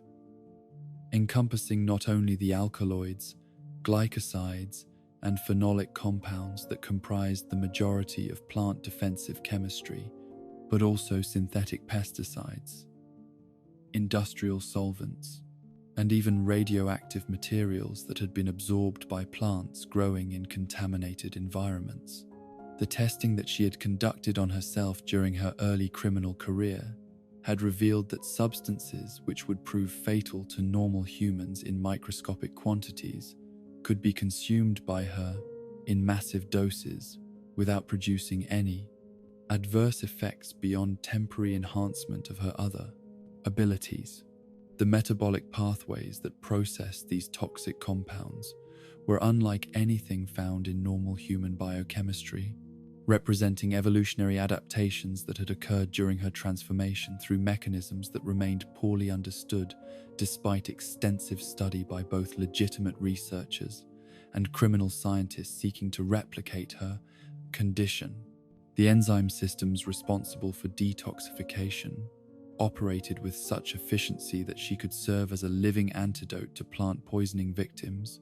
neutralizing toxins through direct physical contact while transferring beneficial compounds that accelerated healing and recovery. The generation and control of pheromones that had become her signature method of psychological manipulation represented perhaps the most sophisticated application of biochemical warfare ever achieved by a single organism, as her modified endocrine systems could produce hundreds of different chemical signals that influenced human behavior, emotional responses, and cognitive function with precision that exceeded pharmaceutical interventions designed for similar purposes. The complexity of these pheromone cocktails reflected her retained scientific knowledge combined with intuitive understanding of human psychology and neurochemistry that allowed her to craft specific emotional and behavioral responses for her targets. The mechanisms through which she produced these influential compounds involved specialized glands that had developed throughout her skin and respiratory system during her transformation, creating a network of chemical factories that could synthesize complex organic molecules on demand while regulating their concentration and delivery according to her conscious intent and emotional state. The variety of effects she could achieve through pheromone manipulation ranged from simple attraction and trust to complex behavioral modification that could override rational decision-making processes and create lasting psychological changes in susceptible individuals. The ethical implications of possessing such complete control over human psychology through biochemical means had troubled the remnants of her human conscience, even as the plant aspects of her consciousness viewed such capabilities as natural and appropriate expressions of evolutionary superiority over less adapted organisms. The power to alter thoughts, emotions, and behaviors through chemical signals represented a form of mind control that was both more subtle and more profound than technological or supernatural alternatives, operating below the threshold of conscious awareness while producing changes that victims might never recognize as externally imposed. The targeting specificity that she had developed in her pheromone applications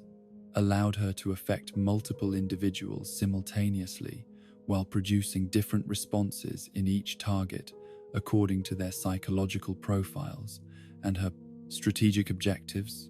demonstrating mastery of biochemical warfare that approached the level of an art form rather than simple application of enhanced biology.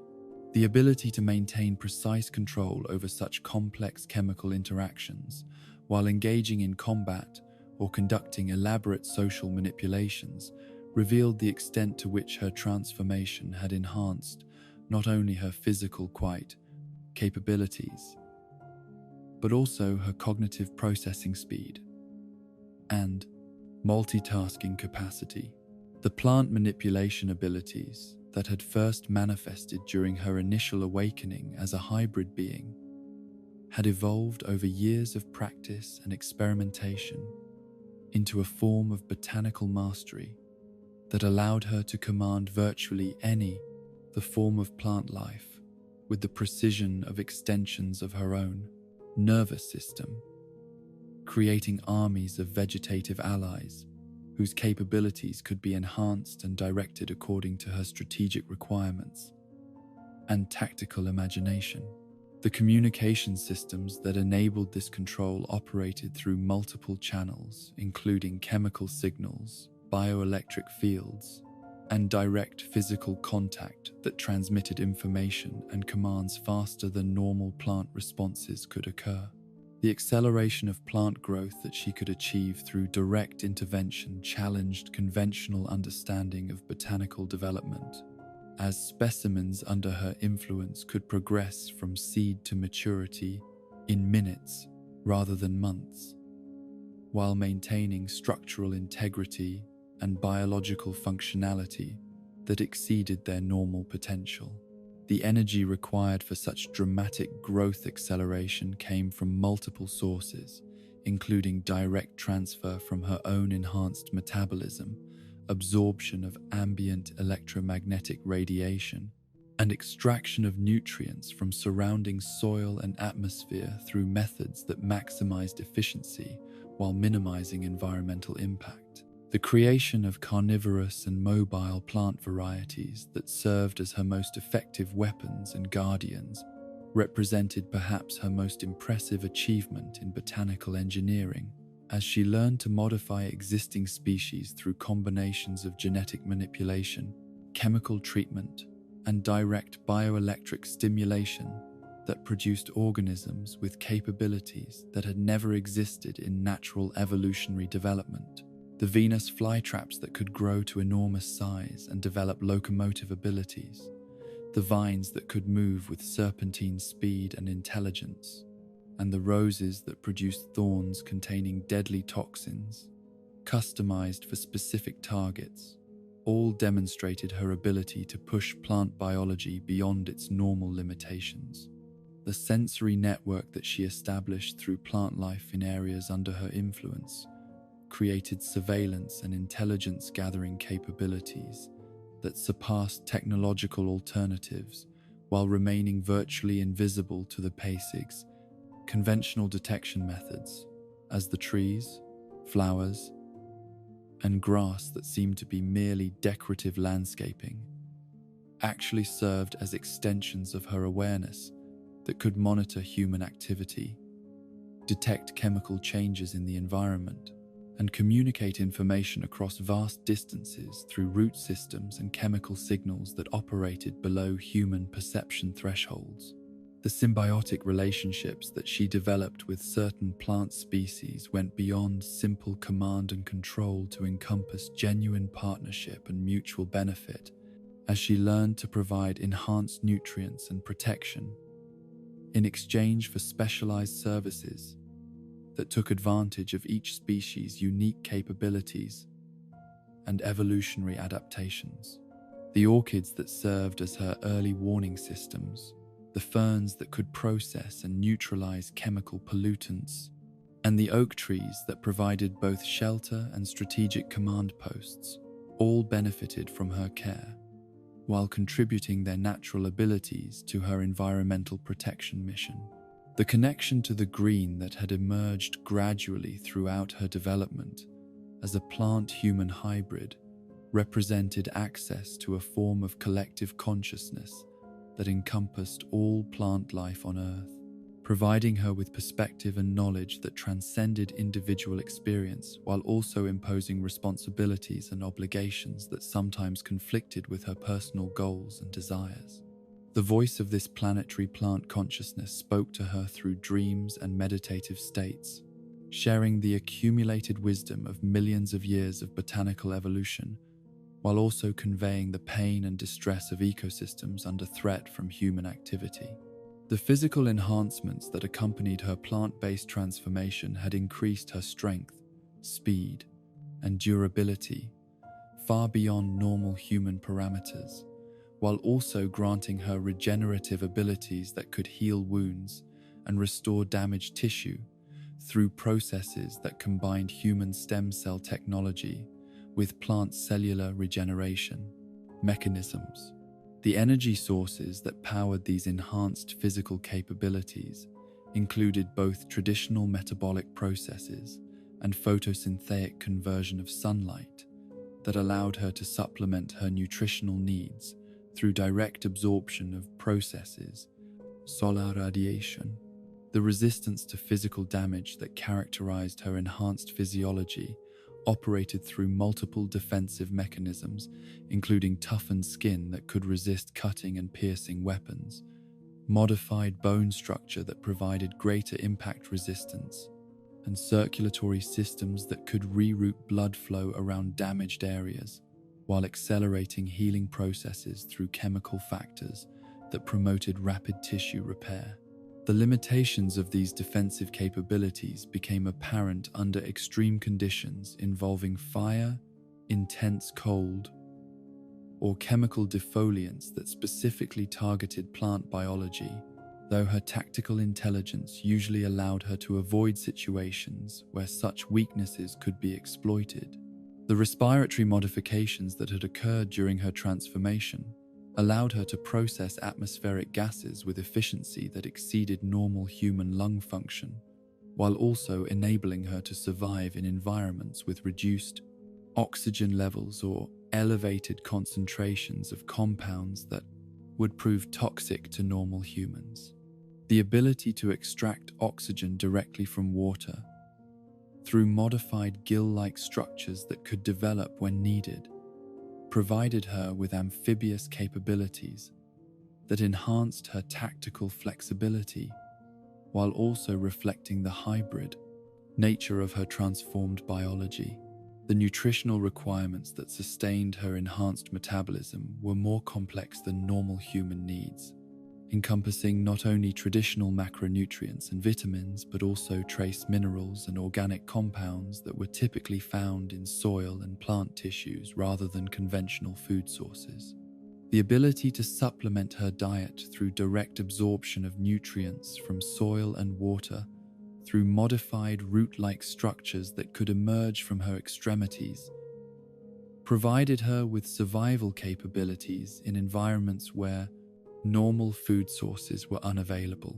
The seasonal cycles that influenced her biological rhythms created patterns of enhanced and reduced capability that reflected her connection to natural systems, with peak performance occurring during spring and summer months when plant activity was at its highest, while winter periods brought relative dormancy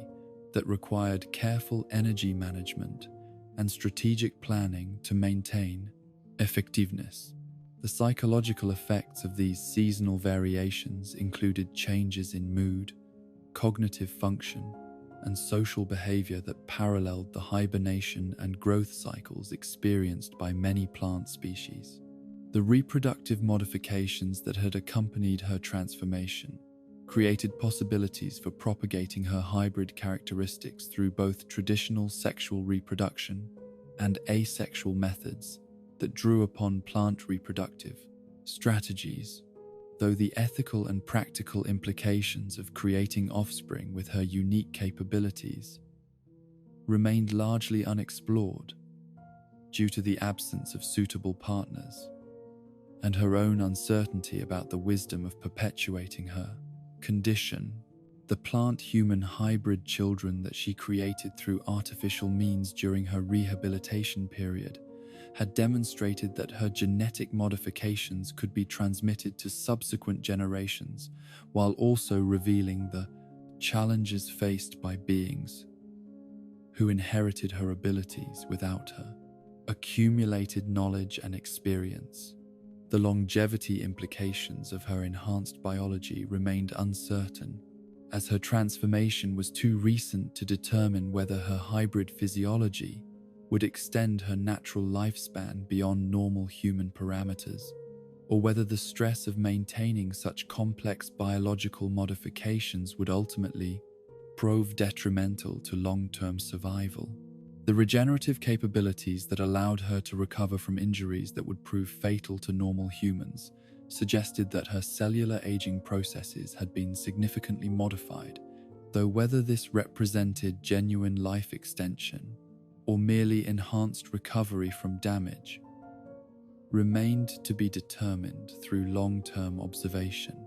The vulnerability to specific forms of attack that persisted despite her enhanced defensive capabilities created tactical challenges that required careful strategic planning and environmental management to avoid situations where her weaknesses could be exploited by informed opponents. The use of herbicides and defoliants as weapons against her had proven effective in controlled circumstances, while extreme temperatures and certain forms of radiation could disrupt her biological processes in ways that temporarily or permanently impaired her abilities. The ongoing evolution of her capabilities that continued years after her initial transformation suggested that her hybrid biology remained in a state of development and adaptation, with new abilities occasionally manifesting in response to environmental pressures or conscious effort, while existing capabilities gradually refined and improved through practice and experience. The potential for further enhancement or modification through additional exposure to plant-based compounds or genetic manipulation created possibilities for continued development that might eventually transform her into something even more removed from normal human biology. The scientific analysis of her condition by researchers who had gained access to tissue samples and biological data had revealed genetic modifications so extensive and complex that replication of her transformation remained beyond current technological capabilities despite significant research, investment by various government agencies and criminal organizations. The unique combination of controlled mutation, chemical enhancement, and supernatural influence that had created her hybrid nature appeared to require circumstances that could not be artificially reproduced, making her condition both unprecedented and irreversible, according to all available medical and scientific knowledge. The labyrinthine depths of Poison Ivy's psychological landscape revealed themselves to be far more complex and troubling than even the most sophisticated psychiatric evaluations could fully comprehend, encompassing layers of trauma, transformation, and philosophical evolution that had fundamentally altered not only her cognitive processes, but the very nature of her emotional responses and moral reasoning. The mind that had once belonged to Dr. Pamela Isley, brilliant and ambitious but recognizably human in its patterns and limitations, had been reconstructed through her plant-based transformation into something that operated according to principles that challenged conventional understanding of consciousness, identity, and the boundaries between individual and collective awareness. The misanthropy that had become the defining characteristic of her worldview was not simply the result of personal trauma or social rejection, but rather emerged from a profound shift in perspective that allowed her to perceive humanity from the viewpoint of the natural world they had systematically destroyed and exploited throughout their brief but catastrophically destructive reign as Earth's dominant species. Through her enhanced connection to plant consciousness, she experienced directly the pain and terror of forests being cleared, the slow death of poisoned rivers, the desperate struggle of species driven to the edge of extinction by habitat destruction and climate change caused by human industrial activity. The emotional weight of this constant awareness of ecological suffering created within her a form of empathetic overload that normal human psychology was never designed to process or endure, as she found herself simultaneously connected to billions of plant organisms that were experiencing various forms of distress and destruction at any given moment. The collective voice of this planetary flora spoke to her consciousness in languages that transcended words or even concepts, communicating through chemical signals and bioelectric patterns that conveyed meaning at levels deeper than rational thought could reach or analyze. The transformation of her moral framework from human-centered ethics to what could only be described as biocentric philosophy represented a complete inversion of traditional value systems, as she came to understand individual human lives as essentially insignificant when measured against the health and survival of entire ecosystems that supported countless species and maintained the planetary systems upon which all life ultimately depended. The deaths of corporate executives or environmental criminals that she orchestrated were not acts of murder in her understanding, but rather necessary surgical procedures designed to excise cancerous elements that threatened the survival of the living systems she had sworn to protect. The intellectual justifications that she developed for her environmental extremism were grounded in scientific reality and ecological theory that made her arguments disturbingly persuasive, even to those who opposed her methods, as she could demonstrate through empirical evidence and mathematical modeling that human civilization was indeed driving the planet toward ecological collapse at unprecedented rates. The data that supported her predictions of environmental catastrophe came not only from conventional scientific research, but also from direct observation through her plant-based sensory network that provided her with real-time information about pollution levels, species decline, and ecosystem degradation that was often more accurate and comprehensive than official government monitoring systems. The psychological defense mechanisms that she had developed to cope with the isolation and alienation that resulted from her transformation included the cultivation of emotional detachment from human suffering that allowed her to pursue her environmental goals without being paralyzed by guilt or empathy for the individuals whose lives were disrupted or ended by her activities. The compartmentalization of her consciousness that enabled this selective empathy was both protective and dangerous, allowing her to function effectively as an environmental advocate, while also creating blind spots that prevented her from recognizing the full implications of her actions on innocent bystanders and potential allies. The maternal instincts that had first manifested in her relationship with plant life represented perhaps the most purely human aspect of her transformed psychology, as her nurturing and protective behaviors toward botanical organisms reflected emotional patterns that had survived the biochemical reconstruction of her personality and cognitive processes. The care she lavished upon her plant children and the fierce protectiveness she displayed when they were threatened demonstrated that her capacity for love and attachment had not been destroyed by her transformation, but had instead been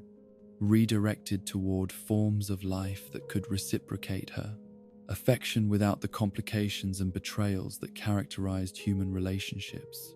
The relationship between her plant consciousness and retained human awareness created ongoing internal conflicts that manifested as mood swings, decision-making paralysis, and identity confusion that reflected the fundamental incompatibility between different forms of consciousness operating within a single organism. The human aspects of her personality maintained connections to memories, relationships, and values from her previous existence as Dr. Pamela Isley, while the plant elements of her consciousness operated according to seasonal cycles, collective awareness, and survival instincts that had evolved over millions of years to prioritize species survival over individual concerns. The seasonal affective patterns that influenced her psychological state created predictable cycles of enhanced and diminished capability that reflected her deep connection to natural rhythms and environmental conditions, with spring and summer periods bringing increased energy, optimism, and social engagement, while autumn and winter months induced withdrawal, depression, and reduced empathy that made her more dangerous to human contacts.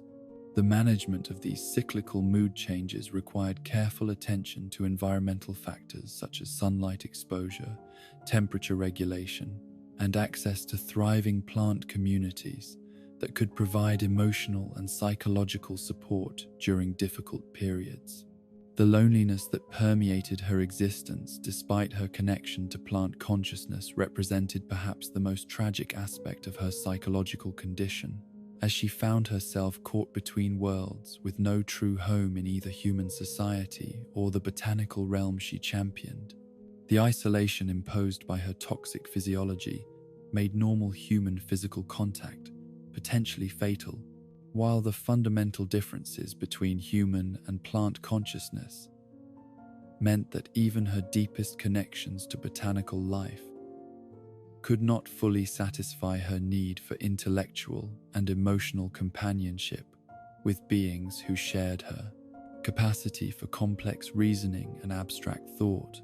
The romantic relationships that she had managed to develop despite these limitations were inevitably complicated by the power dynamics created by her ability to influence human behavior through pheromone manipulation, creating uncertainty about whether her partner's affections were genuine or artificially induced through biochemical means. The ethical questions raised by her use of chemical influence in intimate relationships created moral dilemmas that she struggled to resolve, as her need for connection conflicted with her commitment to respecting the autonomy and free will of those she claimed to care about. The trust issues that stemmed from her transformation experience had created deep skepticism about the motives and reliability of scientific authorities, medical professionals, and government officials who claimed to have her best interests in mind while potentially viewing her as a research, subject, or security threat, rather than as an individual deserving of dignity and respect. The betrayal she had experienced at the hands of Dr. Woodrue had established patterns of suspicion and defensive behavior that made it difficult for her to accept help or guidance from legitimate sources, even when such assistance might prove beneficial to her goals and well-being. The identity crisis that persisted years after her initial transformation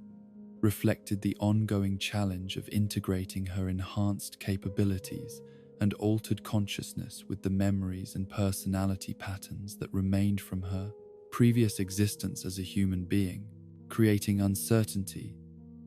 about which aspects of her current self represented authentic personal development and which were artifacts of biochemical modification that might not reflect her true nature or desires. The question of whether Dr. Pamela Isley still existed within her transformed consciousness or had been entirely replaced by an artificial personality created through genetic manipulation remained unresolved and perhaps unresolvable.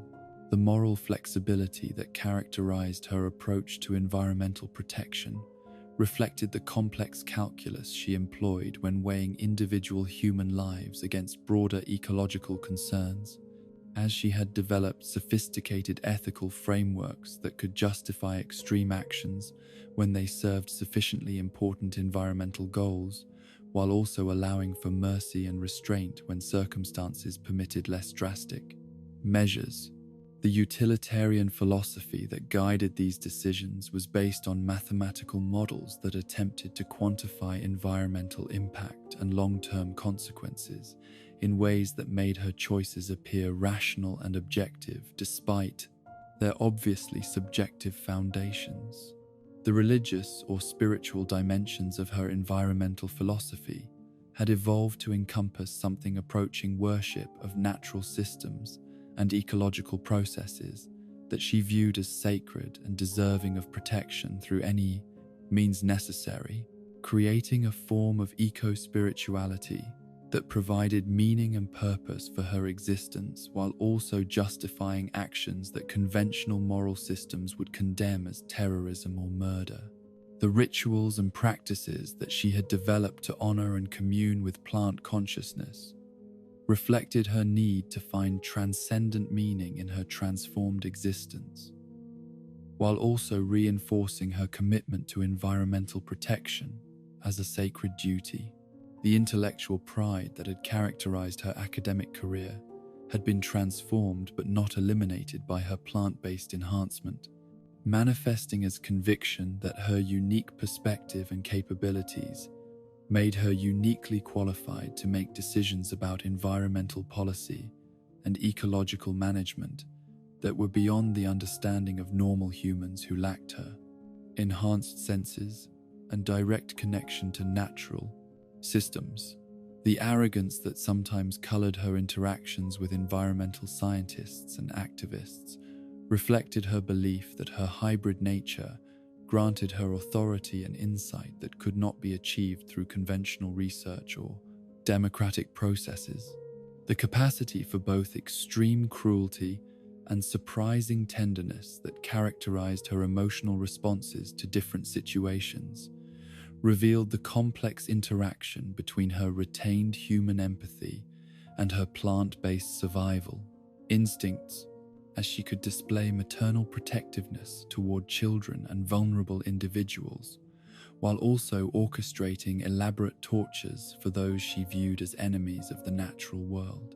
The selective application of mercy and compassion that guided these responses operated according to criteria that were not always apparent to outside observers, but reflected consistent internal logic based on her environmental value system. The psychological coping mechanisms that she had developed to manage the stress and trauma associated with her ongoing war against environmental destruction included meditation practices that deepened her connection to plant consciousness, while also providing respite from the constant awareness of ecological suffering that threatened to overwhelm her human psychological structures. The techniques she employed for emotional regulation drew upon both scientific knowledge of neurobiology and intuitive understanding of plant-based consciousness states that allowed her to achieve forms of mental clarity and emotional balance that were unavailable through conventional therapeutic approaches. The fear of death that had driven much of her initial criminal activity had evolved into a more complex relationship with mortality that recognized the cyclical nature of life and death in natural systems while also maintaining strong attachment to her individual consciousness and unique capabilities that made her irreplaceable as an environmental advocate. The philosophical framework she had developed to understand her own mortality incorporated elements of both human existential anxiety and plant-based acceptance of death as natural transition rather than ultimate loss. The legacy concerns that increasingly influenced her decision-making reflected her growing awareness that her environmental mission might outlive her individual existence and required the development of institutions, movements, and trained successors who could continue her work even if she were killed or permanently incapacitated. The educational programs and recruitment efforts that she had undertaken represented attempts to ensure that her environmental philosophy and tactical knowledge would survive her death, while also creating communities of like-minded individuals who could provide mutual support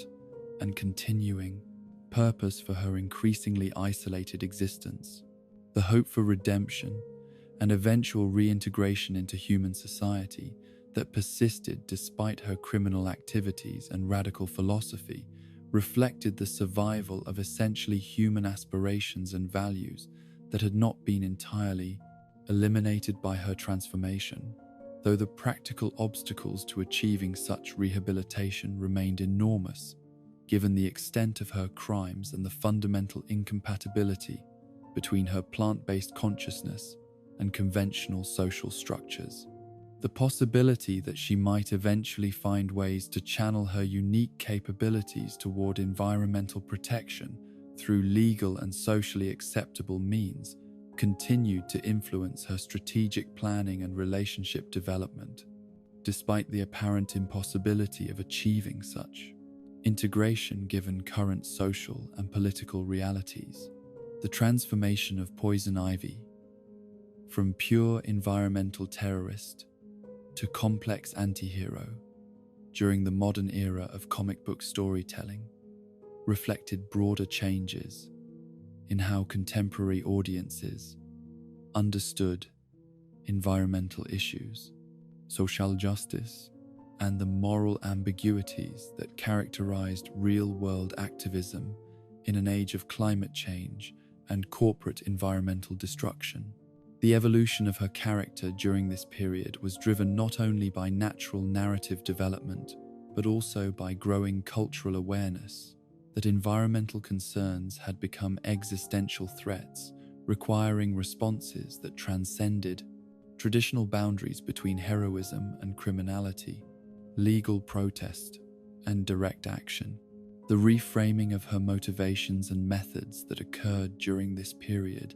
emphasized the scientific validity of her environmental warnings, while also exploring the psychological complexity that drove her to embrace extreme measures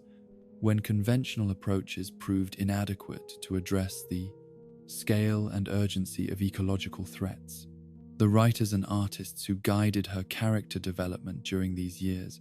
recognized that audiences had become more sophisticated in their understanding of environmental issues and more willing to empathize with characters whose actions violated legal and social norms when they served clearly beneficial ecological purposes. The collaboration with legitimate environmental organizations that began to characterize her activities during this modern era represented a significant shift from her previous isolation and antagonistic relationship with all forms of human authority, as she learned to identify and work with scientists, activists, and policymakers who shared her commitment to environmental protection despite their disagreement with her methods. The partnerships that developed during this period were often temporary and fraught with tension, yet they provided her with access to resources, information, and strategic opportunities that enhanced her effectiveness, while also moderating some of her more destructive impulses.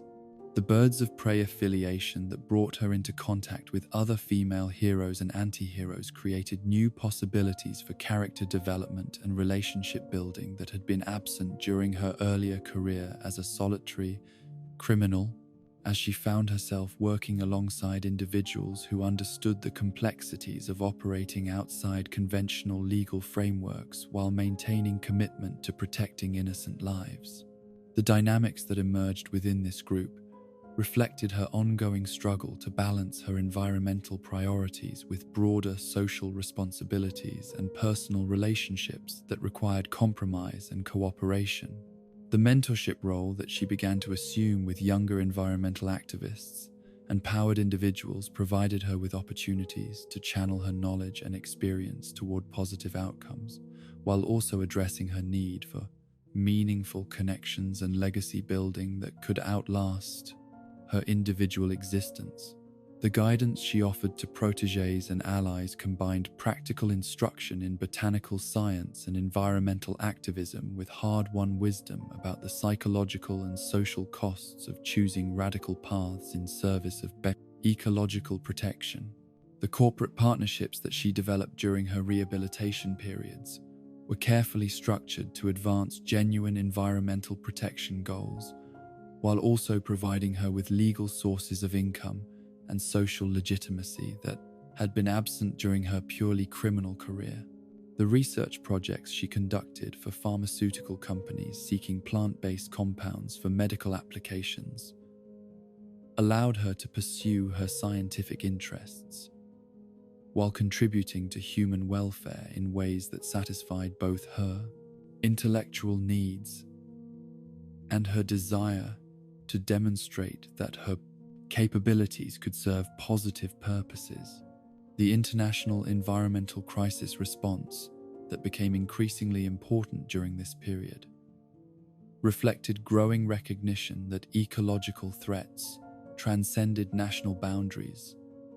and required coordinated action by individuals and organizations with capabilities that exceeded those of conventional government agencies and non-profit organizations. The disasters she helped address included oil spills, chemical contamination events, and habitat destruction projects that threatened endangered species and critical ecosystems around the world. The climate change activism that became central to her modern identity acknowledged the scientific consensus that human-caused global warming represented an existential threat to most life on Earth, providing her with moral justification for extreme measures, while also connecting her local environmental protection efforts to broader planetary concerns that required unprecedented levels of international cooperation and resource allocation. The research she conducted on plant adaptations to changing climate conditions provided valuable insights for conservation biologists and agricultural scientists working to develop strategies for species and ecosystem survival. The relationship with Swamp Thing that evolved during this period created opportunities for her to understand her role within the broader context of environmental protection that encompassed not only terrestrial ecosystems but also the mystical and spiritual dimensions of humanity's relationship with the natural world. The conversations they shared about the consciousness and rights of plant life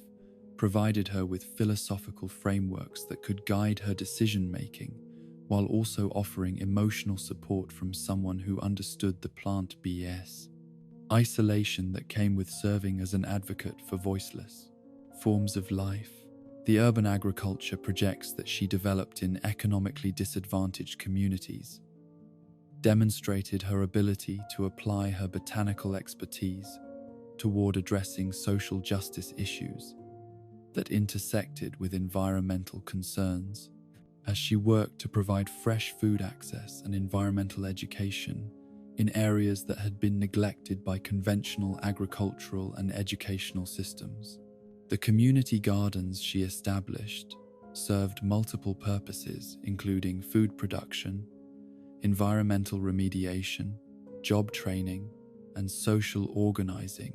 that addressed root causes of both environmental degradation and social inequality. The prison reform activism that emerged from her own experiences with incarceration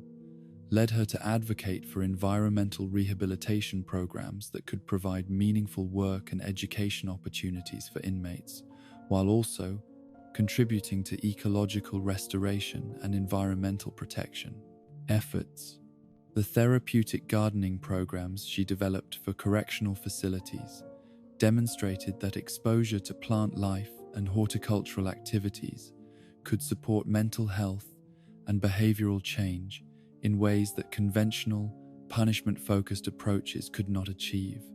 The educational outreach that became increasingly important during her modern period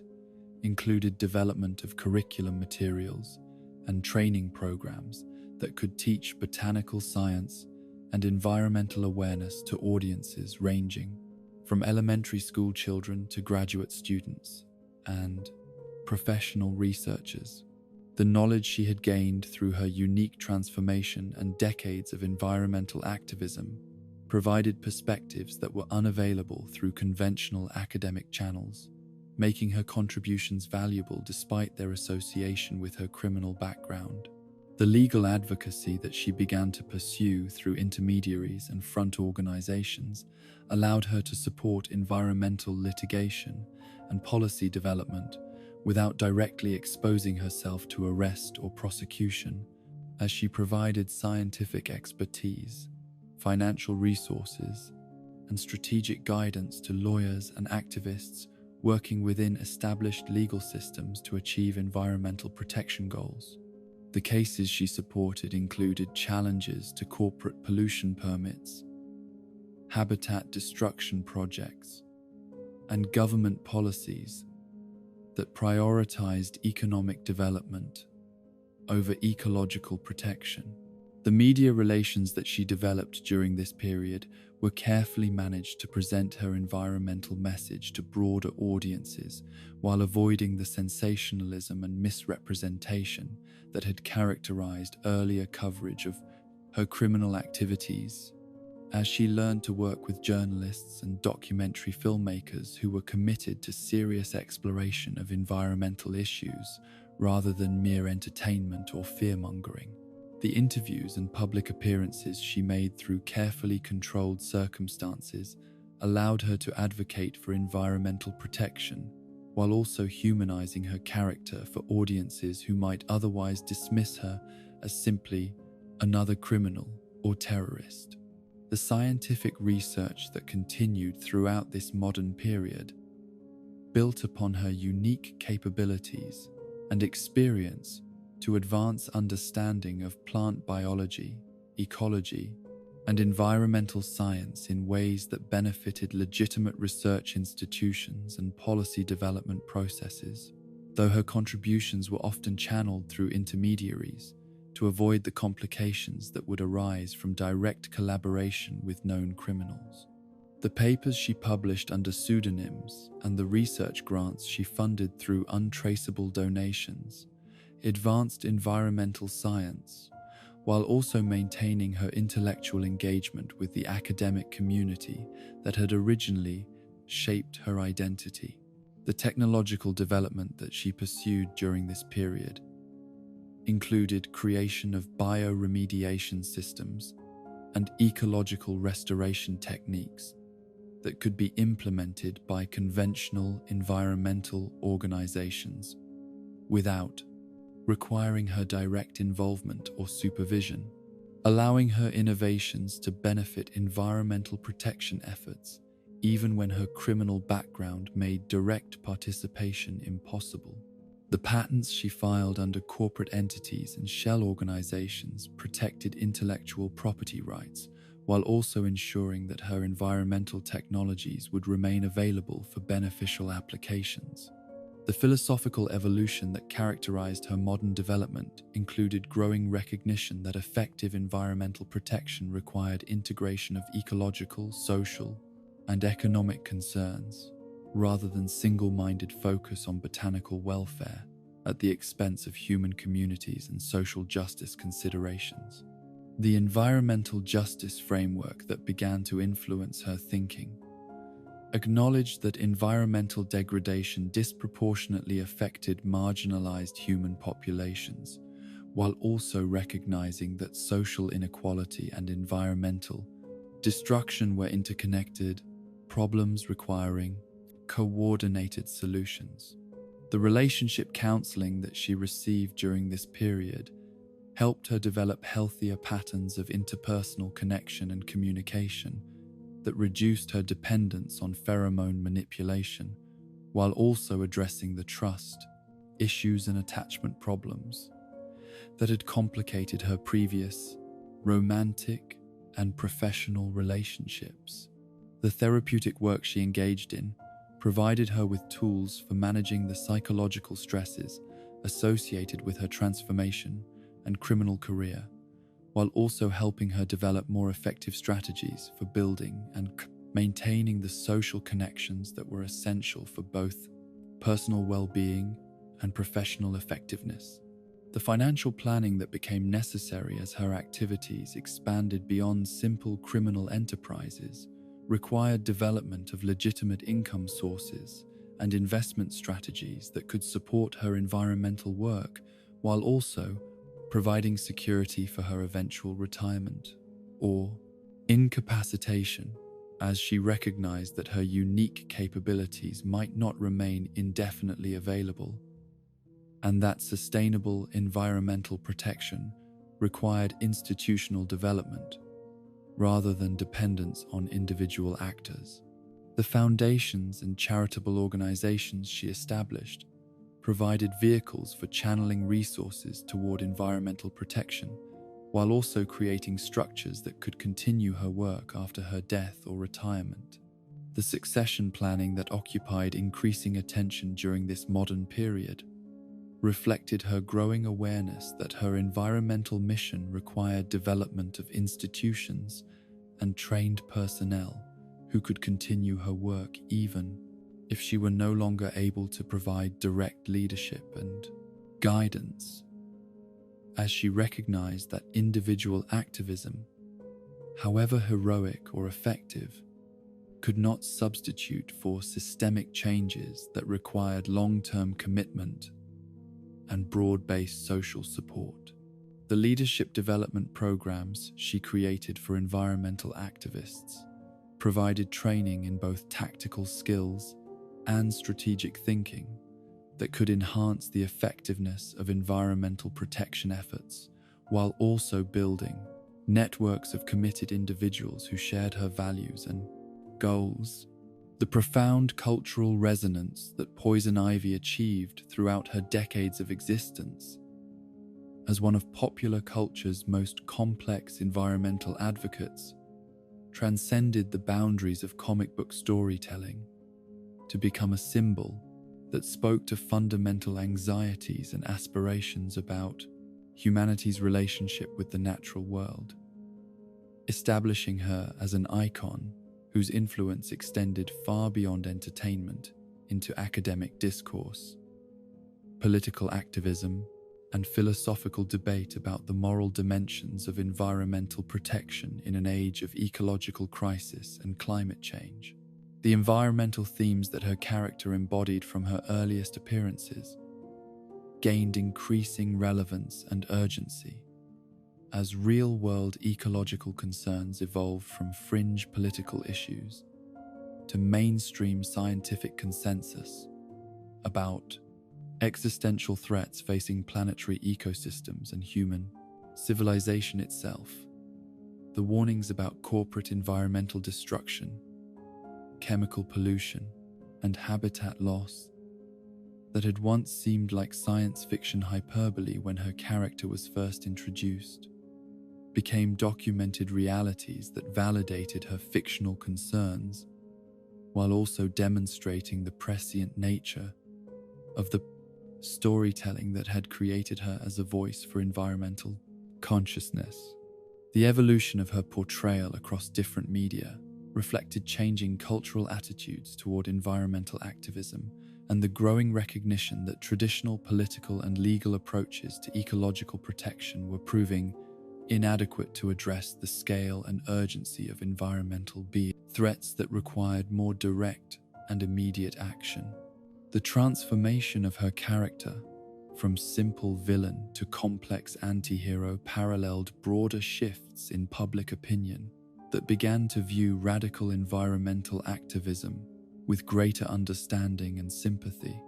even when disagreeing with specific tactics or methods.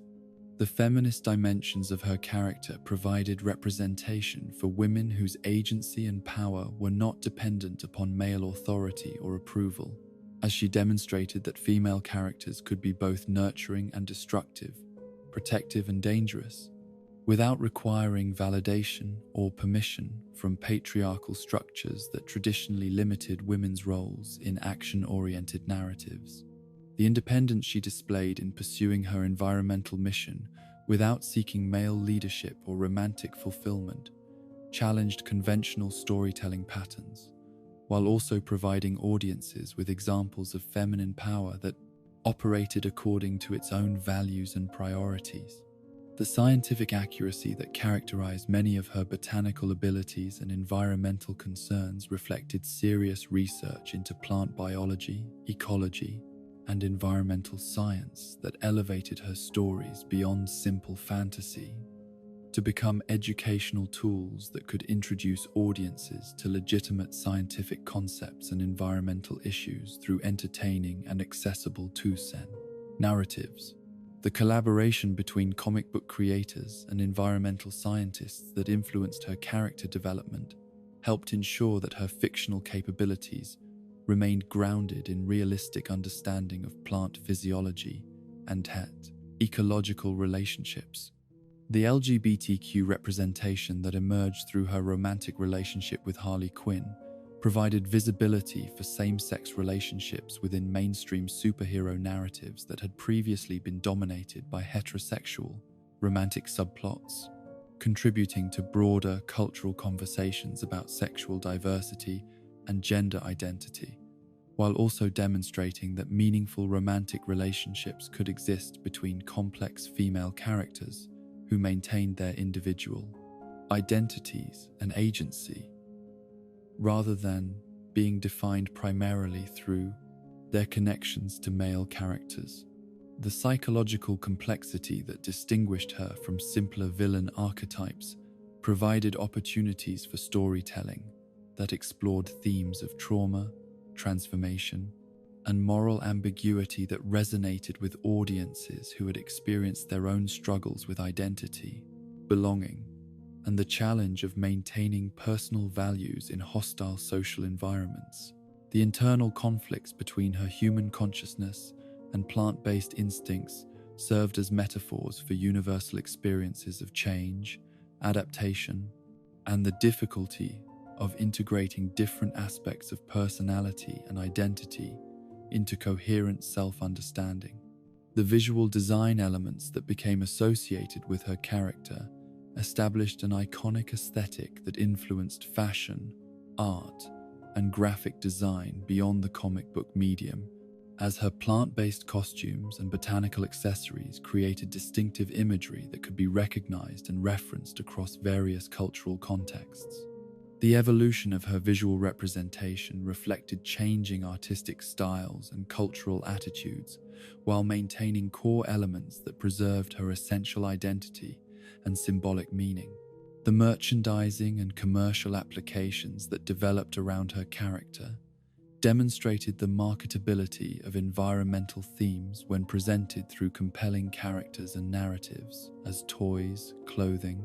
and collectibles featuring her image provided revenue streams that could support continued development of environmental content, while also spreading awareness of ecological issues to broader audiences through consumer culture. The commercial success of products associated with her character validated the business case for environmental storytelling, while also creating opportunities for partnerships with legitimate environmental organizations. The academic analysis that her character generated within cultural studies, environmental humanities, and media criticism programs provided scholarly frameworks for understanding the relationship between popular culture and environmental consciousness, as researchers explored how fictional narratives could influence public attitudes toward ecological issues and environmental policy. The papers and dissertations that analyzed her character contributed to growing recognition that entertainment media played important roles in shaping environmental awareness and political engagement. The international appeal that her character achieved across different cultural contexts demonstrated the universal nature of environmental concerns, while also revealing how different societies interpreted and adapted her message according to their specific ecological challenges and cultural values. The translations and adaptations of her stories for international audiences required careful attention to cultural sensitivities while maintaining the essential environmental themes that defined her character and mission. The video game adaptations that featured her character provided interactive experiences that allowed players to explore environmental themes through gameplay mechanics that emphasized cultivation, protection, and restoration of natural systems, rather than simple destruction and competition. The gaming experiences that incorporated her abilities and personality traits created opportunities for environmental education through entertainment, while also demonstrating how digital media could support environmental awareness and activism. The animated series and television adaptations that brought her character to broader audiences often emphasized the more sympathetic aspects of her environmental mission, while moderating the violent and criminal elements of her comic book activities, creating versions of the character that could serve educational purposes, while also entertaining younger viewers who might be inspired to develop their own interest in environmental protection and botanical science. The film representations that attempted to translate her character to live-action cinema faced challenges in balancing her environmental message with the action and spectacle requirements of blockbuster entertainment, though these adaptations also provided opportunities to reach mass audiences with environmental themes and to demonstrate the visual possibilities of plant-based superpowers through advanced special effects and cinematography. The cosplay and fan culture that developed around her character created communities of enthusiasts who expressed their appreciation through costume creation, fan art, and creative writing that extended her stories and explored aspects of her character that might not be fully developed in official publications. The fan-generated content that emerged from these communities contributed to ongoing cultural conversations about environmental issues, while also providing outlets for creative expression and community building among people who shared environmental concerns. The political activism that was inspired by her character included real-world environmental campaigns that adopted her imagery and rhetoric,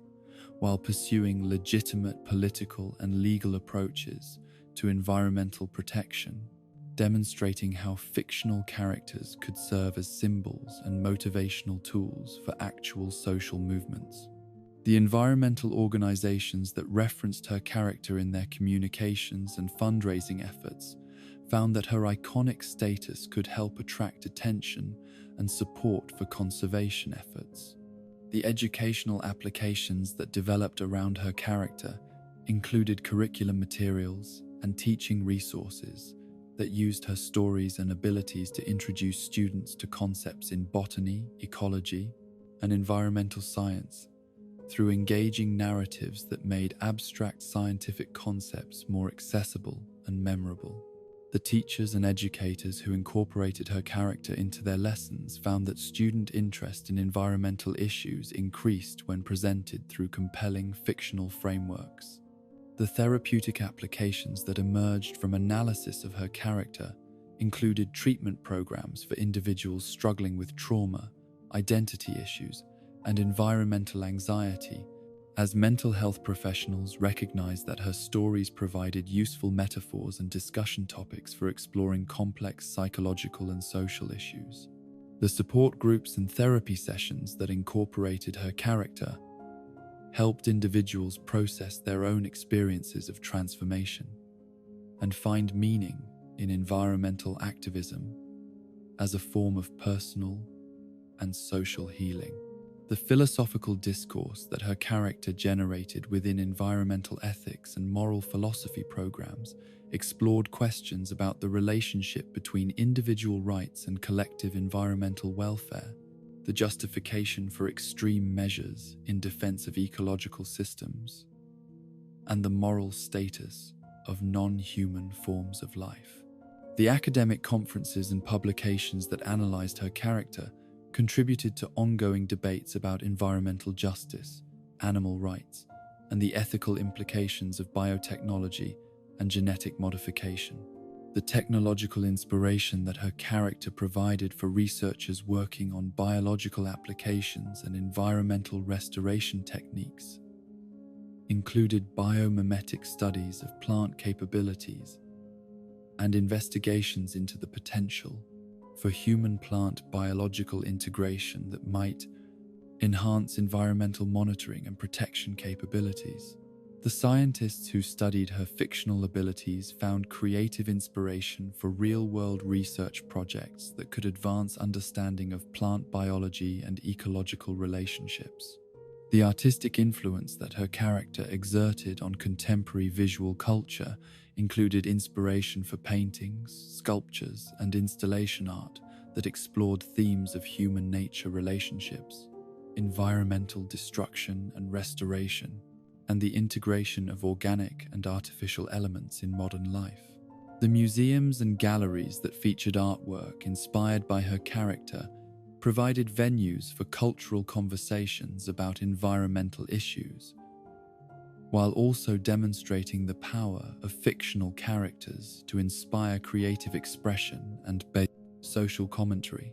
The literary analysis that her character inspired within comparative literature and narrative studies programs examined how environmental themes could be effectively integrated into popular storytelling, while also exploring the ways that fictional narratives could influence real-world attitudes and behaviors related to environmental protection. The conferences and publications that analyzed her character contributed to growing recognition of the important role that popular culture played in environmental education and political engagement. The legacy that her character established within the broader context of environmental storytelling created templates and precedents that influenced subsequent fictional characters and narratives dealing with ecological themes, as writers and creators recognized the effectiveness of combining environmental messages with compelling character development and dramatic storytelling. The influence she exerted on later environmental fiction demonstrated how successful characters could establish narrative conventions and thematic frameworks that continued to shape cultural conversations long after their initial creation.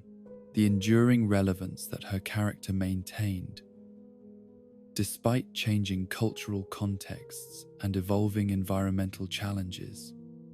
demonstrated the fundamental importance of the themes and concerns that she represented. As each generation of audiences found new meanings and applications for her environmental message, while also discovering personal connections to her struggles with identity, belonging, and moral purpose. The continued popularity and cultural significance of her character served as evidence that environmental consciousness had become a permanent and essential element of contemporary culture, rather than merely a temporary political concern or entertainment trend. And so concludes our journey through the chlorophyll chronicles of Dr. Pamela Isley, the brilliant botanist whose transformation into poison ivy represents both the terrible cost of scientific hubris and the fierce power of nature when roused to defend itself. In her story, we find reflected humanity's complex relationship with the natural world, our capacity for both nurturing growth and devastating destruction. She stands as both warning and guardian, monster and protector, reminding us that the earth itself has consciousness and will, that every plant has a voice for those who learn to listen. Her green crusade continues to evolve, much like the living world she champions, growing and changing while remaining rooted in the fundamental truth that all life is interconnected. Rest now, dreamer of secret gardens, and may your sleep be filled with visions of forests reclaiming concrete jungles, of flowers blooming in impossible places, and of the quiet wisdom that whispers through every leaf and stem. In dreams, perhaps we too can hear the voice of the green, speaking truths that our waking minds are too cluttered to understand.